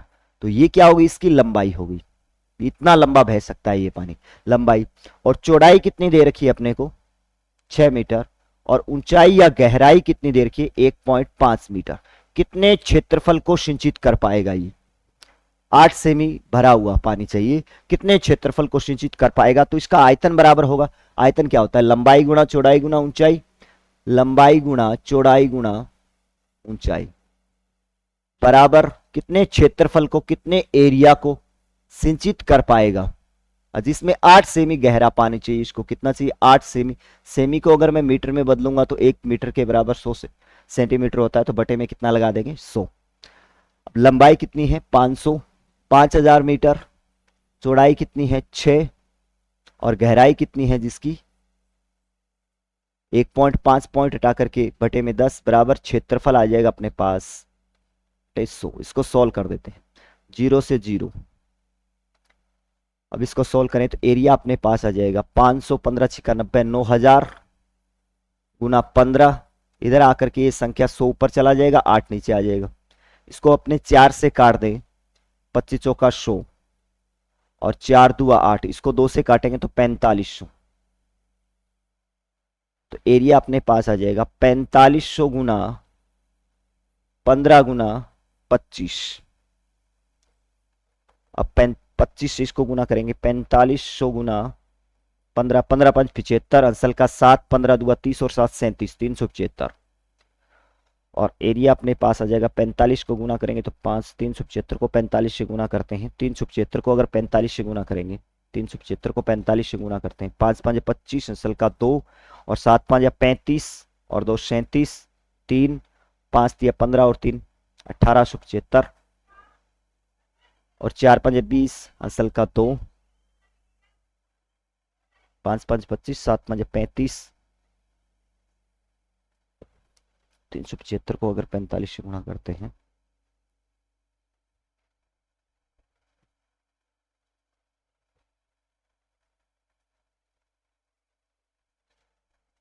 $375 गुना 45, 5 5 25, अंसल का 2 और 7 5 35, 2 37, 5 दिया 15, 15 और 2 17, 5 दिया 15 और 3 18, 1875, 4 5 20, अंसल का 2 और 7 चौका 28, 2 30, अंसल का 3 और 4 दिया 12 और 3 15, 5 7 8 1600। इसको थोड़ा सा दोबारा से देखते हैं यहां से। लंबाई कितनी दी है 5000 मीटर, लंबाई कितनी है 5000 मीटर, चौड़ाई कितनी है इसकी, चौड़ाई 6 मीटर, इंटू ऊंचाई कितनी है इसकी, गहराई 1.5, तो पॉइंट हटा करके बटे में 10 लगा देंगे, बराबर एरिया चाहिए अपने को 8/100। इसको यहीं पे काट देते हैं, 4 से काटे, 4 दूआ 8, 25 चौका 100, और 5 तिया 15, 5 दूआ 10, तो इसको काटे तो 3, 3 तिया 9, 9 5 45, 45,000 बराबर अपने पास आ गया ए बराबर 2/25। अब 25 इधर आकर के गुणा में आ जाएगा और 2 बटे में आ जाएगा, एरिया अपने पास आ जाएगा 45,000 इंटू 25/2, 2 से इसको काटेंगे तो ये आएगा 2 दूआ 4, 25, और इसको गुणा करेंगे तो ये आ जाएगा 0, 25 5 125, 25 दूआ 50,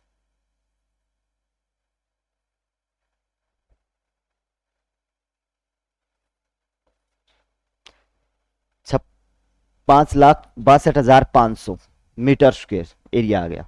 और ऑप्शन जो दिए गए हैं वो सारे के सारे किस में दिए गए, हेक्टर में दिए गए हैं। ऑप्शन किस में दिए गए, हेक्टर में। तो 10,000 मीटर स्क्वायर, 10,000 मीटर स्क्वायर के बराबर क्या होता है, 1 हेक्टेयर होता है, 1 हेक्टेयर होता है। हेक्टेयर को चेंज करेंगे तो अपने 4 अंक छोड़ करके पॉइंट लगा देंगे इसमें, तो अपने पास एरिया क्षेत्रफल आ जाएगा, 4 अंक छोड़ करके पॉइंट लगाएंगे, 2 2 4, यानी 56.25 हेक्टेयर। कितने क्षेत्रफल को सिंचित कर पाएगा वो, 56.25 हेक्टेयर। डी नंबर ऑप्शन इसका सही होगा। चलिए नेक्स्ट, 10.5 सेंटीमीटर त्रिज्या का एक गोला, 10.5 सेंटीमीटर त्रिज्या का क्या है, एक गोला है, पिघलाकर 3.5 सेमी त्रिज्या तथा 3 सेंटीमीटर ऊंचाई वाले शंकुओं में ढाल दिया गया है। तदनुसार इस प्रकार बने शंकुओं की संख्या कितनी है, शंकुओं की संख्या ज्ञात करनी है। जब भी एक आकृति से दूसरी आकृति बनाई जाती है तो आयतन के बराबर क्या रखते हैं, अपने आयतन रखते हैं। तो एक गोला है, गोले का आयतन क्या होता है, गोले की त्रिज्या कितनी दे रखी है, गोले की त्रिज्या r 10.5 सेंटीमीटर, और शंकु की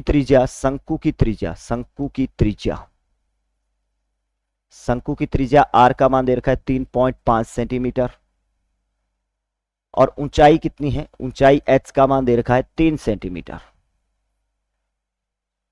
तो गोले का आयतन बराबर, और संख्या चाहिए अपने को, तो गोले का आयतन बराबर शंकु का आयतन। और ऐसे कितने शंकु बनेंगे, मैं मान लेता हूं n शंकु बनेंगे। कितने शंकु बनेंगे, n शंकु बनेंगे। n का मान ज्ञात करना है, तो n बराबर गोले का आयतन बटे में क्या आ जाएगा, शंकु का आयतन। गोले का आयतन होता है 4/3 पाई r क्यूब, शंकु का आयतन होता है 1/3 4/3 पाई r क्यूब, 1/3 पाई r स्क्वायर h। इसमें जो संख्या कट रही है उसको काट देते हैं अपने, पाई r स्क्वायर h। पाई से पाई कैंसिल हो जाएगा, 3 से 3 कैंसिल हो जाएगा, तो n का मान बचेगा अपने पास 4r क्यूब। r का मान, गोले की त्रिज्या कितनी है 10.5, तो इसको रख देते हैं अपने 10.5 गुना 10.5 गुना 10.5। मैं सभी का पॉइंट हटा करके 10.5 गुना 10.5 गुना 10.5, सभी का पॉइंट हटा करके 10 गुना 10 गुना 10, और पाई r स्क्वायर, इसकी त्रिज्या कितनी है 3.5, और h का मान कितना दिया है 3। इनका पॉइंट हटा करके ऊपर 10 गुना 10 लगा देंगे। अब जो संख्याएं कट रही है उसको काट दो, जो संख्याएं कट रही है उनको काट देते हैं। 1 2 2 0 से ये 2 0, 35 को अगर अपने 3 से गुना करें तो 105, फिर 35 को 3 से गुना करें तो 105। अब इसको काटेंगे 3 से, 3 काट जाएगा। इसको 5 से काट दे, 5 दुआ 10, इसको 5 से काटें, 5 दुआ 10, 5 एकम 5, इसको 2 से काटेंगे 2, तो अपने पास n का मान बच गया 3 दुआ 6, 6 गुना 21 126। बी नंबर ऑप्शन इसका राइट आंसर होगा। 126 शंकु बनेंगे। ऐसे कितने शंकु बनेंगे, 126 शंकु बनेंगे। नेक्स्ट अगला क्वेश्चन, यदि b प्लस 1/c बराबर 1 तथा a प्लस 1/b बराबर 1 है तो a Guna b Guna c का मान क्या होगा, a Guna b Guna c का मान क्या होगा। ऐसे क्वेश्चनों में अगर इसको समीकरण बना करके करते हैं तो काफी लंबा क्वेश्चन हो जाएगा। ऐसे क्वेश्चनों में यहाँ पे a b c की वैल्यू सोचनी है अपने को, a b c की वैल्यू को मानना है और उस वैल्यू को रख करके समीकरण संतुष्ट करना है। जैसे यहाँ पे अगर मैं b प्लस अपने को दे रखा है b प्लस 1/c बराबर 1, तो बराबर 1 आना चाहिए। b और c की ऐसी क्या वैल्यू रखूं कि बराबर इसके 1 आ जाए। अगर मैं यहां पे इसकी वैल्यू रखता हूं 1 और इसकी वैल्यू भी 1 रखूं तो 1/1, 1 और 1 ये तो 2 हो जाएगा और अपना उत्तर कितना आना चाहिए, 1 आना चाहिए। और वहां पे वो वैल्यू अपने b की रखते हैं, वो वैल्यू यहां पे रखनी है। तो यदि मैं यहां पे b की वैल्यू 2 रखता हूं, 2 प्लस, और c की वैल्यू 1 रखता हूं, मैं b की वैल्यू क्या रख देता हूं 2 और c की वैल्यू क्या रख देता हूं 1।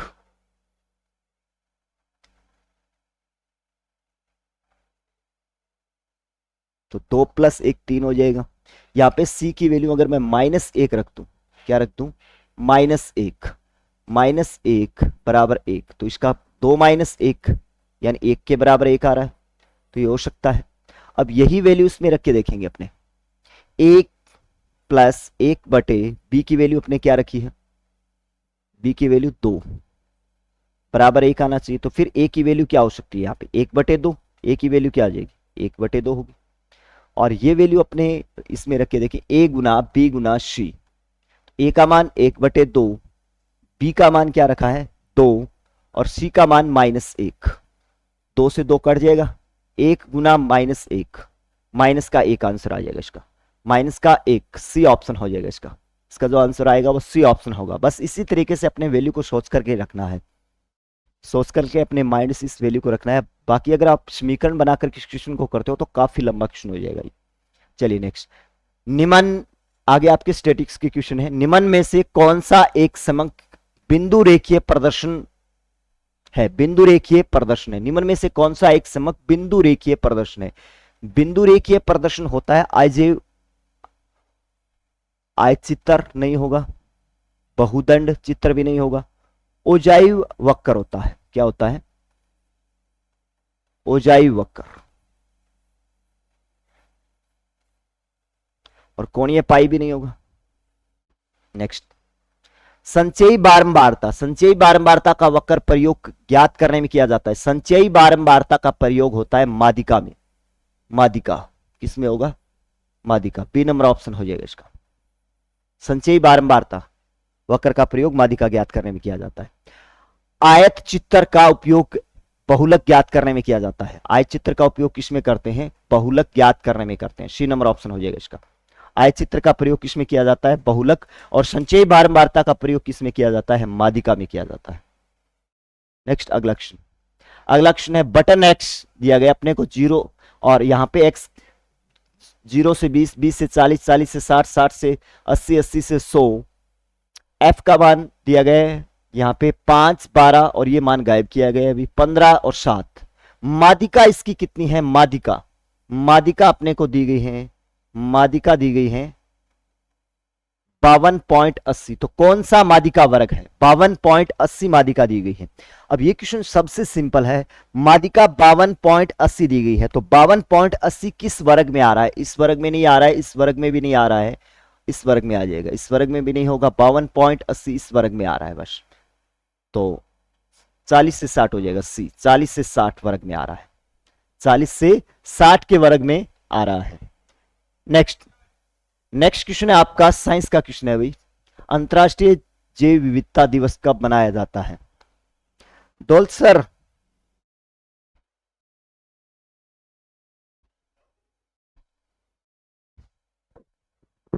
ये आपको करवाएंगे डोल सर, ठीक है।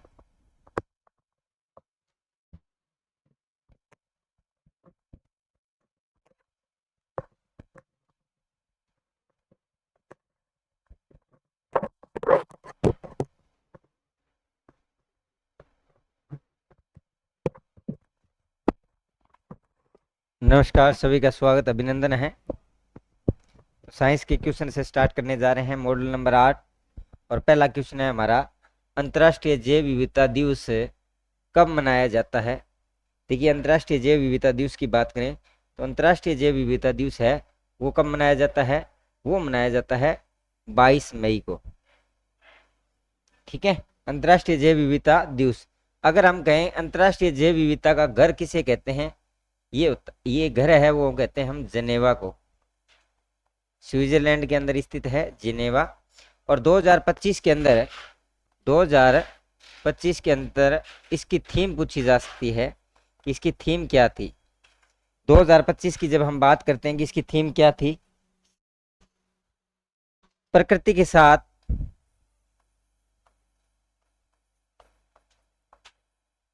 सामंजस्य एवं सतत विकास एवं सतत विकास, ये भी आपको अच्छे से याद रखना है। 2025 की जो थीम है, प्रकृति के साथ सामंजस्य एवं सतत विकास, कब मनाया जाता है, 22 मई को मनाया जाता है।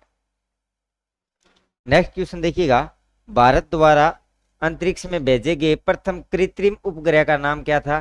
तो ये कृत्रिम उपग्रह ना वो था हमारा आर्यभट्ट। सबसे पहले जो भारत द्वारा अंतरिक्ष में भेजा गया उपग्रह था वो कौन था, वो आर्यभट्ट भेजा गया था। अगर भास्कर की बात करें, ये अपने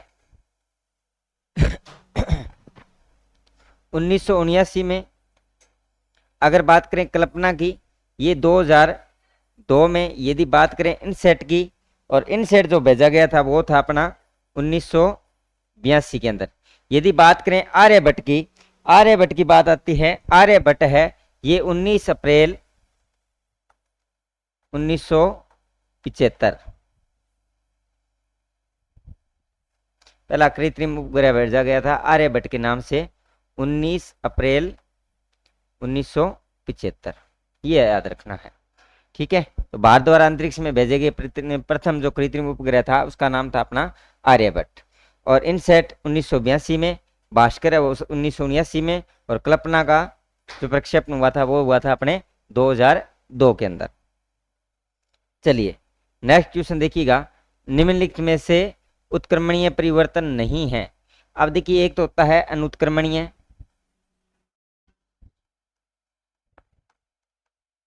और दूसरा होता है अपने उत्क्रमणीय। अनुत्क्रमणीय और उत्क्रमणीय परिवर्तन में अंतर क्या होता है।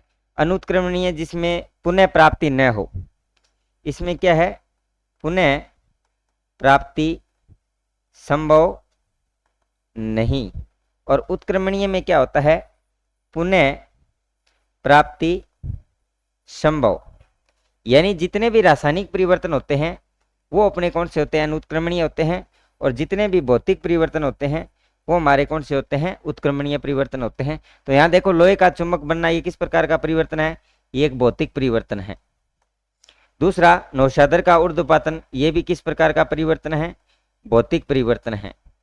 और कोयले का जलना, देखो कोयले का जलना यानी कि कार्बन, कोयले में कार्बन होता है, ऑक्सीजन के साथ जलकर क्या बनती है, CO2 गैस बनती है। तो ये एक प्रकार का क्या है, रासायनिक परिवर्तन है। शक्कर का पानी में विलय होना किस प्रकार का परिवर्तन है, ये अपना एक भौतिक परिवर्तन है। तो यहाँ पर उत्क्रमणीय परिवर्तन नहीं है, यानी ऐसा परिवर्तन जिनको हम पुनः प्राप्त नहीं कर सकते या जिनकी पुनः प्राप्ति संभव नहीं, तो अपना C नंबर ऑप्शन है वो बिल्कुल राइट हो जाएगा।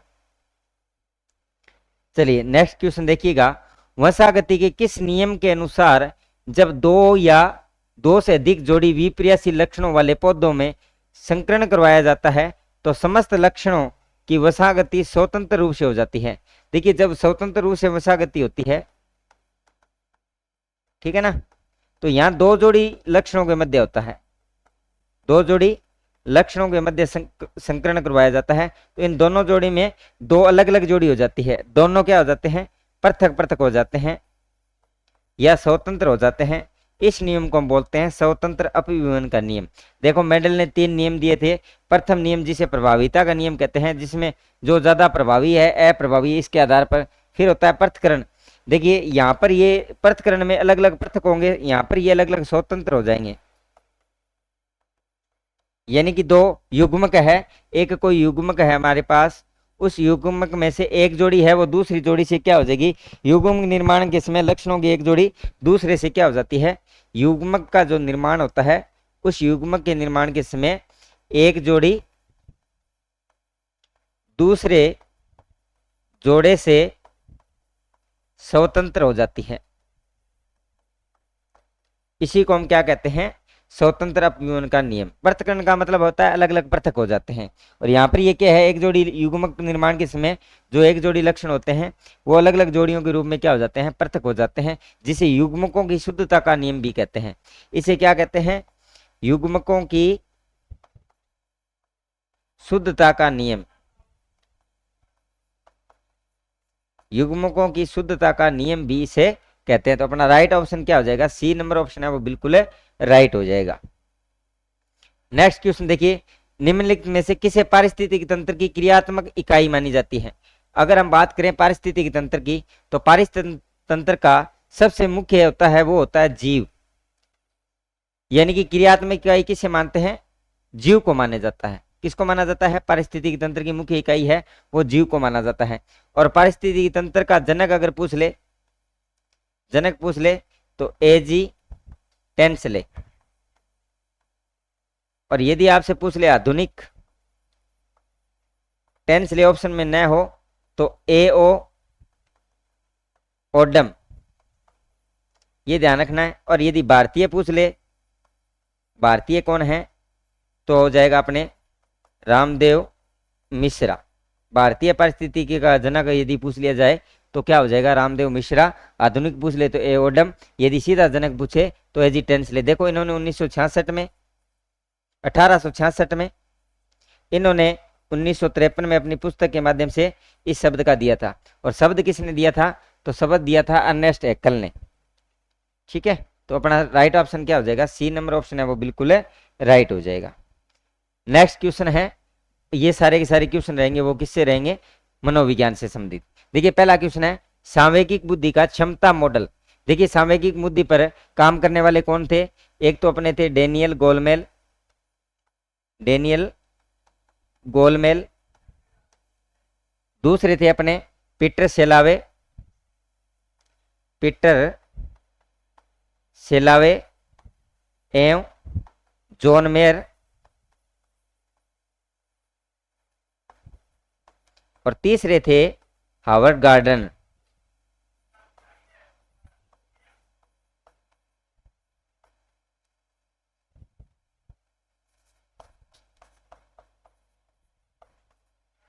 इन तीनों ने ही अपने हैं वो क्या किया था, संवेगात्मक बुद्धि पर कार्य किया था। लेकिन जो क्षमता मॉडल है वो किन्होंने दिया था, पीटर सेलावे एवं जॉन मेयर ने दिया था। जबकि डेनियल गोलमेल ने इस पर काफी कार्य किया और EQ का सूत्र भी दिया था। ठीक है, तो ये हो जाएगा अपना राइट आंसर सी नंबर। चलिए नेक्स्ट क्वेश्चन देखिए, निम्न में से कौन सा विकल्प अध्ययन शिक्षा मनोविज्ञान में किया जाता है। देखिए इनमें से ऐसा कौन सी चीज है जिनका अध्ययन है शिक्षा मनोविज्ञान में किया जाता है। देखो जाति है, बुद्धि है, रुचि है, अभिप्रेरणा है। देखो ये बुद्धि, रुचि और अभिप्रेरणा तो क्या है, मनोविज्ञान से संबंधित है, लेकिन जाति मनोविज्ञान से संबंधित नहीं है। आत्म प्रत्यय, सेल्फ कॉन्फिडेंस, बुद्धि, रुचि और अभिप्रेरणा, ये सारे के सारे घटक किस में सम्मिलित होते हैं, मनोविज्ञान में सम्मिलित होते हैं। या लिंग, आत्म प्रत्यय, बुद्धि, अभिप्रेरणा, लेकिन सर्व देखिए लिंग का यहाँ लिंग नहीं है, लिंग नहीं आएगा। अभिप्रेरणा, आत्म प्रत्यय, शारीरिक संरचना और रुचि।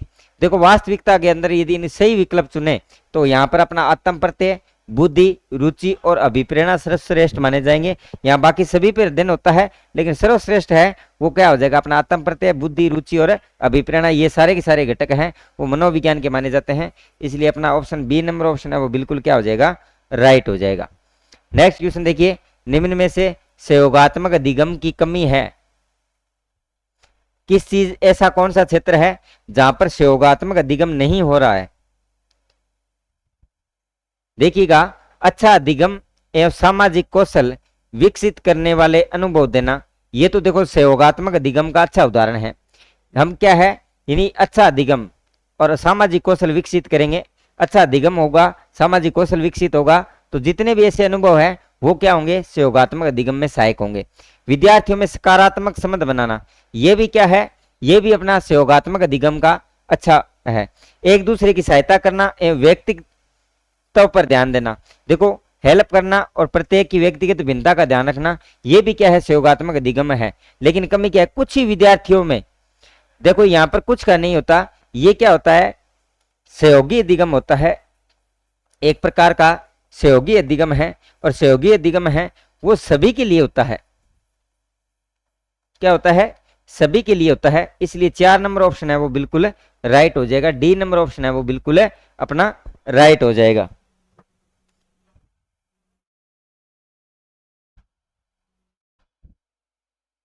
नेक्स्ट क्वेश्चन देखो, शिक्षा मनोविज्ञान के जनक। अब शिक्षा जॉन डीवी क्या थे, शिक्षा शास्त्री थे, ठीक है। थर्नडाइक है, इनको क्या कहते हैं, शिक्षा मनोविज्ञान के जनक है वो थर्नडाइक को कहते हैं। गाल्टन महोदय ने बुद्धि पर कार्य किया था और इन्होंने एबिंगहास ने स्मृति पर कार्य किया था। एबिंगहास ने सबसे ज्यादा किस पर कार्य किया था, स्मृति पे किया था, इन्होंने बुद्धि पे किया था। लेकिन शिक्षा मनोविज्ञान के जनक कौन इसको माने जाते हैं, एलवी थर्नडाइक को माने जाते हैं। नेक्स्ट क्वेश्चन देखिए, एक बच्चा अपने मित्र के साथ डिस्को जाना चाहता है परंतु साथ ही माता पिता की डांट से डरता है, ये किस प्रकार का संघर्ष या अंतर्द्वंद है। देखो उपागम अंतर्द्वंद में क्या होता है, दो धनात्मक बातें हैं और दोनों में से क्या है, ये चीज होती है दो पॉजिटिव और पॉजिटिव में से एक का चुनाव। क्या करना है, दो पॉजिटिव बातें हैं और दो पॉजिटिव बातों में से हमें किसी एक का चुनाव करना है। उपागम परिहार में क्या होता है, एक पॉजिटिव है एक नेगेटिव है, यानी कि आपको एक पॉजिटिव बात है एक नेगेटिव बात है, किसी एक का चुनाव, यानी ये भी होता है। परिहार में क्या है, दोनों ही नेगेटिव बातें हैं, किसी एक का चुनाव। यानी अंतर्द्वंद कब हो जाता है, द्वंद तो ये सारा ही है। उपागम में क्या है, आपके सामने दो पॉजिटिव बातें होंगी, आपके सामने एक अच्छी गाड़ी है एक अच्छी सुंदर लड़की है, आपको चॉइस दी, दोनों में से किसी एक का चुनाव कीजिए, तब आपका द्वंद हो जाएगा, गाड़ी ली जाए या अच्छी सुंदर लड़की के साथ शादी का सपना देख रहे हो तो वो चीज है ना, या फिर एक अच्छी बुक रख दी जाए और एक अच्छी आपको जो खिलौना रख दिया जाए और दोनों में से कहा जाए कि दोनों में से एक को चुनना है, तो द्वंद होता है कि कौन सी चीज लें। दूसरी चीज, उपागम परिहार के अंदर देखिए एक पॉजिटिव बातें होती है एक नेगेटिव बात है। जैसे ये है, अपने मित्रों के साथ डिस्को जाना चाहता है, उसके लिए पॉजिटिव बात है, साथ ही वो अपने माता पिता की डांट से डर रहा है तो उसको भय कि उसको परिहार है, यानी डर लग रहा है कि ये कार्य करूंगा नहीं हूं, तो 2 नंबर ऑप्शन है वो अपना बिल्कुल राइट हो जाएगा, बी नंबर ऑप्शन। अच्छा क्वेश्चन है, परिहार उपागम परिहार, यहाँ पर देखिए दोनों नेगेटिव बातें हैं और दोनों में से भी आपको कोई ना कोई चॉइस करनी होती है। इस प्रकार का द्वंद जहां उत्पन्न होता है उसको परिहार द्वंद कहा जाता है। नेक्स्ट क्वेश्चन देखिएगा, मानव संसाधन मंत्रालय, विकास मंत्रालय, शिक्षा मंत्रालय, भारत सरकार द्वारा किस संस्था को लाइट हाउस कहा जाता है। देखिए जितनी भी डाइट्स हैं उन डाइट्स को क्या कहा जाता है, लाइट हाउस कहा जाता है। और डाइट की संख्या वर्तमान में अभी भी कितनी है, 33 है और ये प्रत्येक जिला स्तर पर होती है। कहाँ होती है, प्रत्येक जिला स्तर पर। लेकिन वर्तमान के अंदर जिलों की संख्या देखें, वर्तमान में जिले कितने हैं, 41 है, लेकिन अभी तक डाइट में कोई परिवर्तन नहीं हुआ है, इसलिए कौन सा आंसर माना जाएगा, 33। तो लाइट हाउस किसको कहते हैं, डाइट को कहा जाता है। नेक्स्ट क्वेश्चन, ओपन स्कूल के विद्यार्थियों को कितने विषयों में क्रेडिट के साथ स्थानांतरण का लाभ दिया जाता है। देखिए ये लाभ कब मिलता है, ये लाभ मिलता है, इसकी पहली शर्त है कि विद्यार्थी किसी मान्यता प्राप्त बोर्ड से कुछ विषय पास कर चुका हो, तो ऐसे विद्यार्थियों को राजस्थान स्टेट ओपन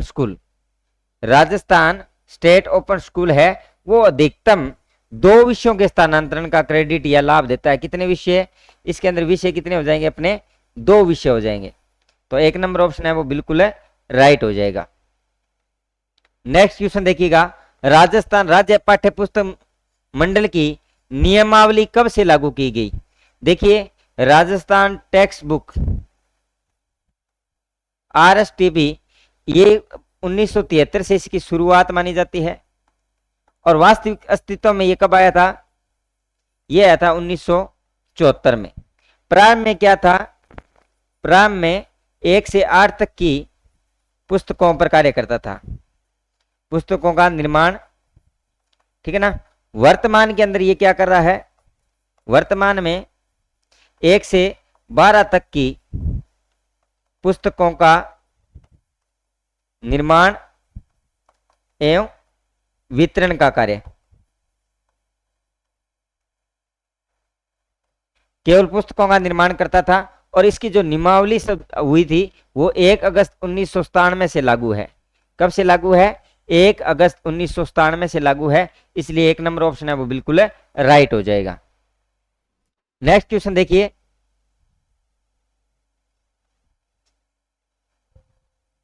सर क्या दिक्कत हो गई? नेक्स्ट क्वेश्चन देखिए, CCE कार्यक्रम में आधार रेखा का निर्धारण से क्या तात्पर्य है? सतत एवं समग्र विकास, सतत एवं समग्र मूल्यांकन जो होता है, सतत एवं समग्र मूल्यांकन, उन्होंने एक आधार रेखा, एक बेस लाइन रखी गई थी।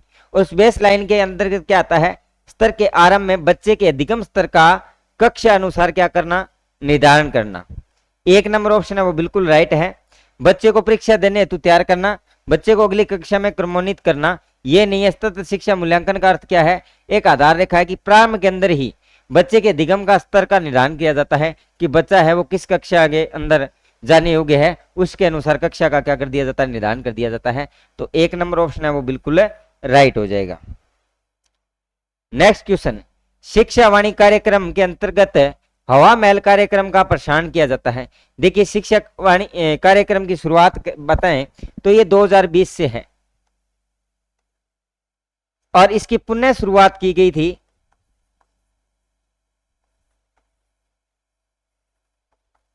21 जून 2021 से। अप्रैल अपने कोरोना काल के समय ये 2020 के अंदर इसकी शुरुआत हुई थी, ठीक है, 11 मई 2020 को, और फिर इसको क्या कर दिया गया था? बंद कर दिया गया था। ये क्या है? एक रेडियो प्रसारण कार्यक्रम है, रेडियो प्रसारण कार्यक्रम, ठीक है। और इस कार्यक्रम के अंतर्गत 55 मिनट के समय का एक प्रसारण होता है, ठीक है। उसके तहत जो अपना हवा महल कार्यक्रम है, वह महल कार्यक्रम है वो प्रत्येक शनिवार को प्रसारित किया जाता है। डी नंबर ऑप्शन बिल्कुल है राइट हो जाएगा। शिक्षा का वाणी कार्यक्रम की शुरुआत कब हुई थी? 11 मई 2020 को, कोरोना काल के समय, फिर इसको बंद कर दिया गया था। फिर 21 जून 2021 को इसकी पुनः शुरुआत हुई थी। एक प्रकार का रेडियो प्रसारण कार्यक्रम है और इसका प्रसारण का समय कितना रहता है? यदि समय पूछा जाए तो 55 मिनट का समय इसका निर्धारित किया गया है। वैसे अलग अलग कक्षाओं के लिए अलग अलग समय निर्धारित किया गया था। तो इसकी जो हवा महल कार्यक्रम है उसके लिए क्या है? प्रत्येक शनिवार को यह कार्यक्रम शुरू किया जाता है। नेक्स्ट क्वेश्चन, केंद्रीय बजट 2018-19 में सर्व शिक्षा अभियान को समाहित कर दिया गया है। देखिए यदि बात करें सर्व शिक्षा अभियान की, SSA, इसकी शुरुआत है वो 2001 से मानी जाती है। फिर सर्व शिक्षा अभियान को क्या कर दिया गया था? रमसा में राष्ट्रीय माध्यमिक शिक्षा अभियान के अंदर बदल दिया गया था। कब? 2009 में, ठीक है। फिर इसको क्या कर दिया गया था? समसा बना दिया गया था। समग्र शिक्षा अभियान 2018-19 के बजट के अंदर। तो अब समाहित किस में कर दिया गया था? सर्व शिक्षा अभियान। देखिए 2017 के अंदर इन्होंने एक ऐप लॉन्च किया था। सर्व शिक्षा अभियान का एक ऐप था, उसका नाम क्या था?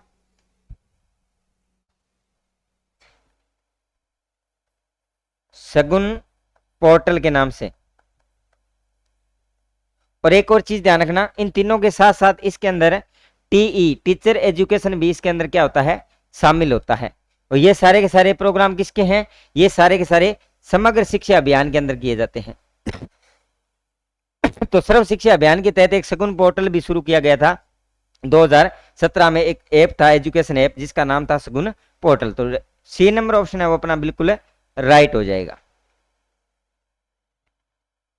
नेक्स्ट क्वेश्चन, आरटी की कौन सी धारा दुर्बल वर्ग के बच्चों हेतु 25% सीटों के आरक्षण का प्रावधान करती है? देखिए धारा 10 के अंदर क्या है, माता पिता के कर्तव्य हैं कि वे बच्चे अपने 6 से 14 वर्ष के जितने भी बच्चे हैं उन बच्चों को क्या है नजदीकी विद्यालय में भेजे। और धारा 12 के अंदर क्या आता है, 12 के अंदर आता है आरक्षण का प्रावधान, यानी निजी विद्यालयों के अंदर भी कितना आरक्षण दिया गया है, 25% सीटों के लिए। धारा 14 के अंदर क्या है, प्रमाण पत्र है, वो भी जन्म प्रमाण पत्र या आयु का संबंधित जो प्रमाण पत्र होता है वो इसके अंदर सम्मिलित किया जाता है कि आयु के बारे में पूछा जाता है कि आयु कितनी है। और यहाँ पर क्या है, अपने धारा 18 के अंदर है मान्यता, निजी विद्यालयों को मान्यता कौन देता है, ये भी आरटी की धारा 18 के अंदर है। तो अपना राइट आंसर है वो क्या हो जाएगा, बी नंबर ऑप्शन है वो बिल्कुल राइट हो जाएगा। नेक्स्ट देखिए, नई शिक्षा नीति 2020 में किस वर्ग से व्यवसायिक कक्षाएं शुरू की गई है? नई शिक्षा नीति 2020 का जो कार्यक्रम है वो 5, 3, 3 और 4 के रूप में ये कार्यक्रम शुरू किया गया है। और यहाँ पर देखिए ये है पूर्व प्रारंभ 3 से 8 तक के बच्चों के लिए, उसके बाद संख्या बढ़ती जाएगी। फिर ये जो व्यावसायिक प्रोग्राम है उस व्यावसायिक प्रोग्राम की शुरुआत है वो कक्षा 6 से शुरू की गई है।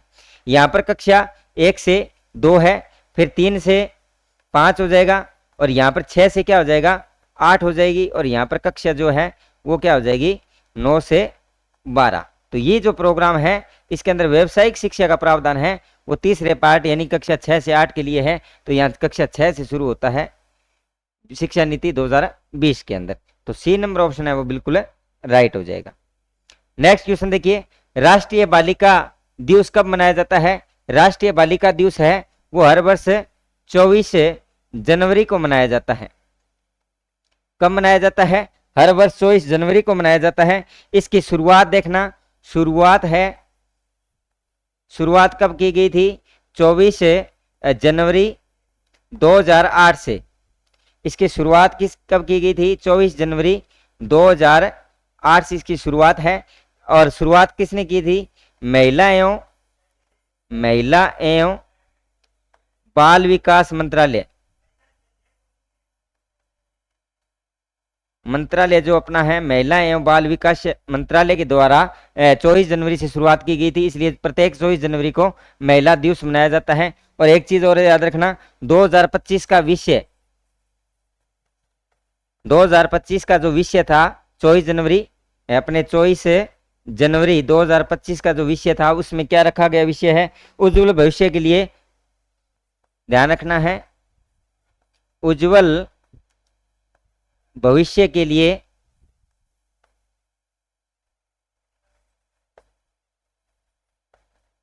बालिकाओं को सशक्त बनाना।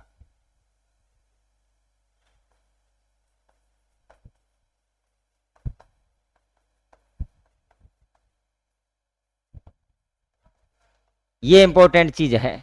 तो यहां पर सबसे इंपॉर्टेंट क्या हो जाएगा? सबसे पहले शुरुआत 24 जनवरी को क्या मनाया जाता है? बालिका दिवस मनाया जाता है, यानी सी नंबर ऑप्शन राइट हो जाएगा।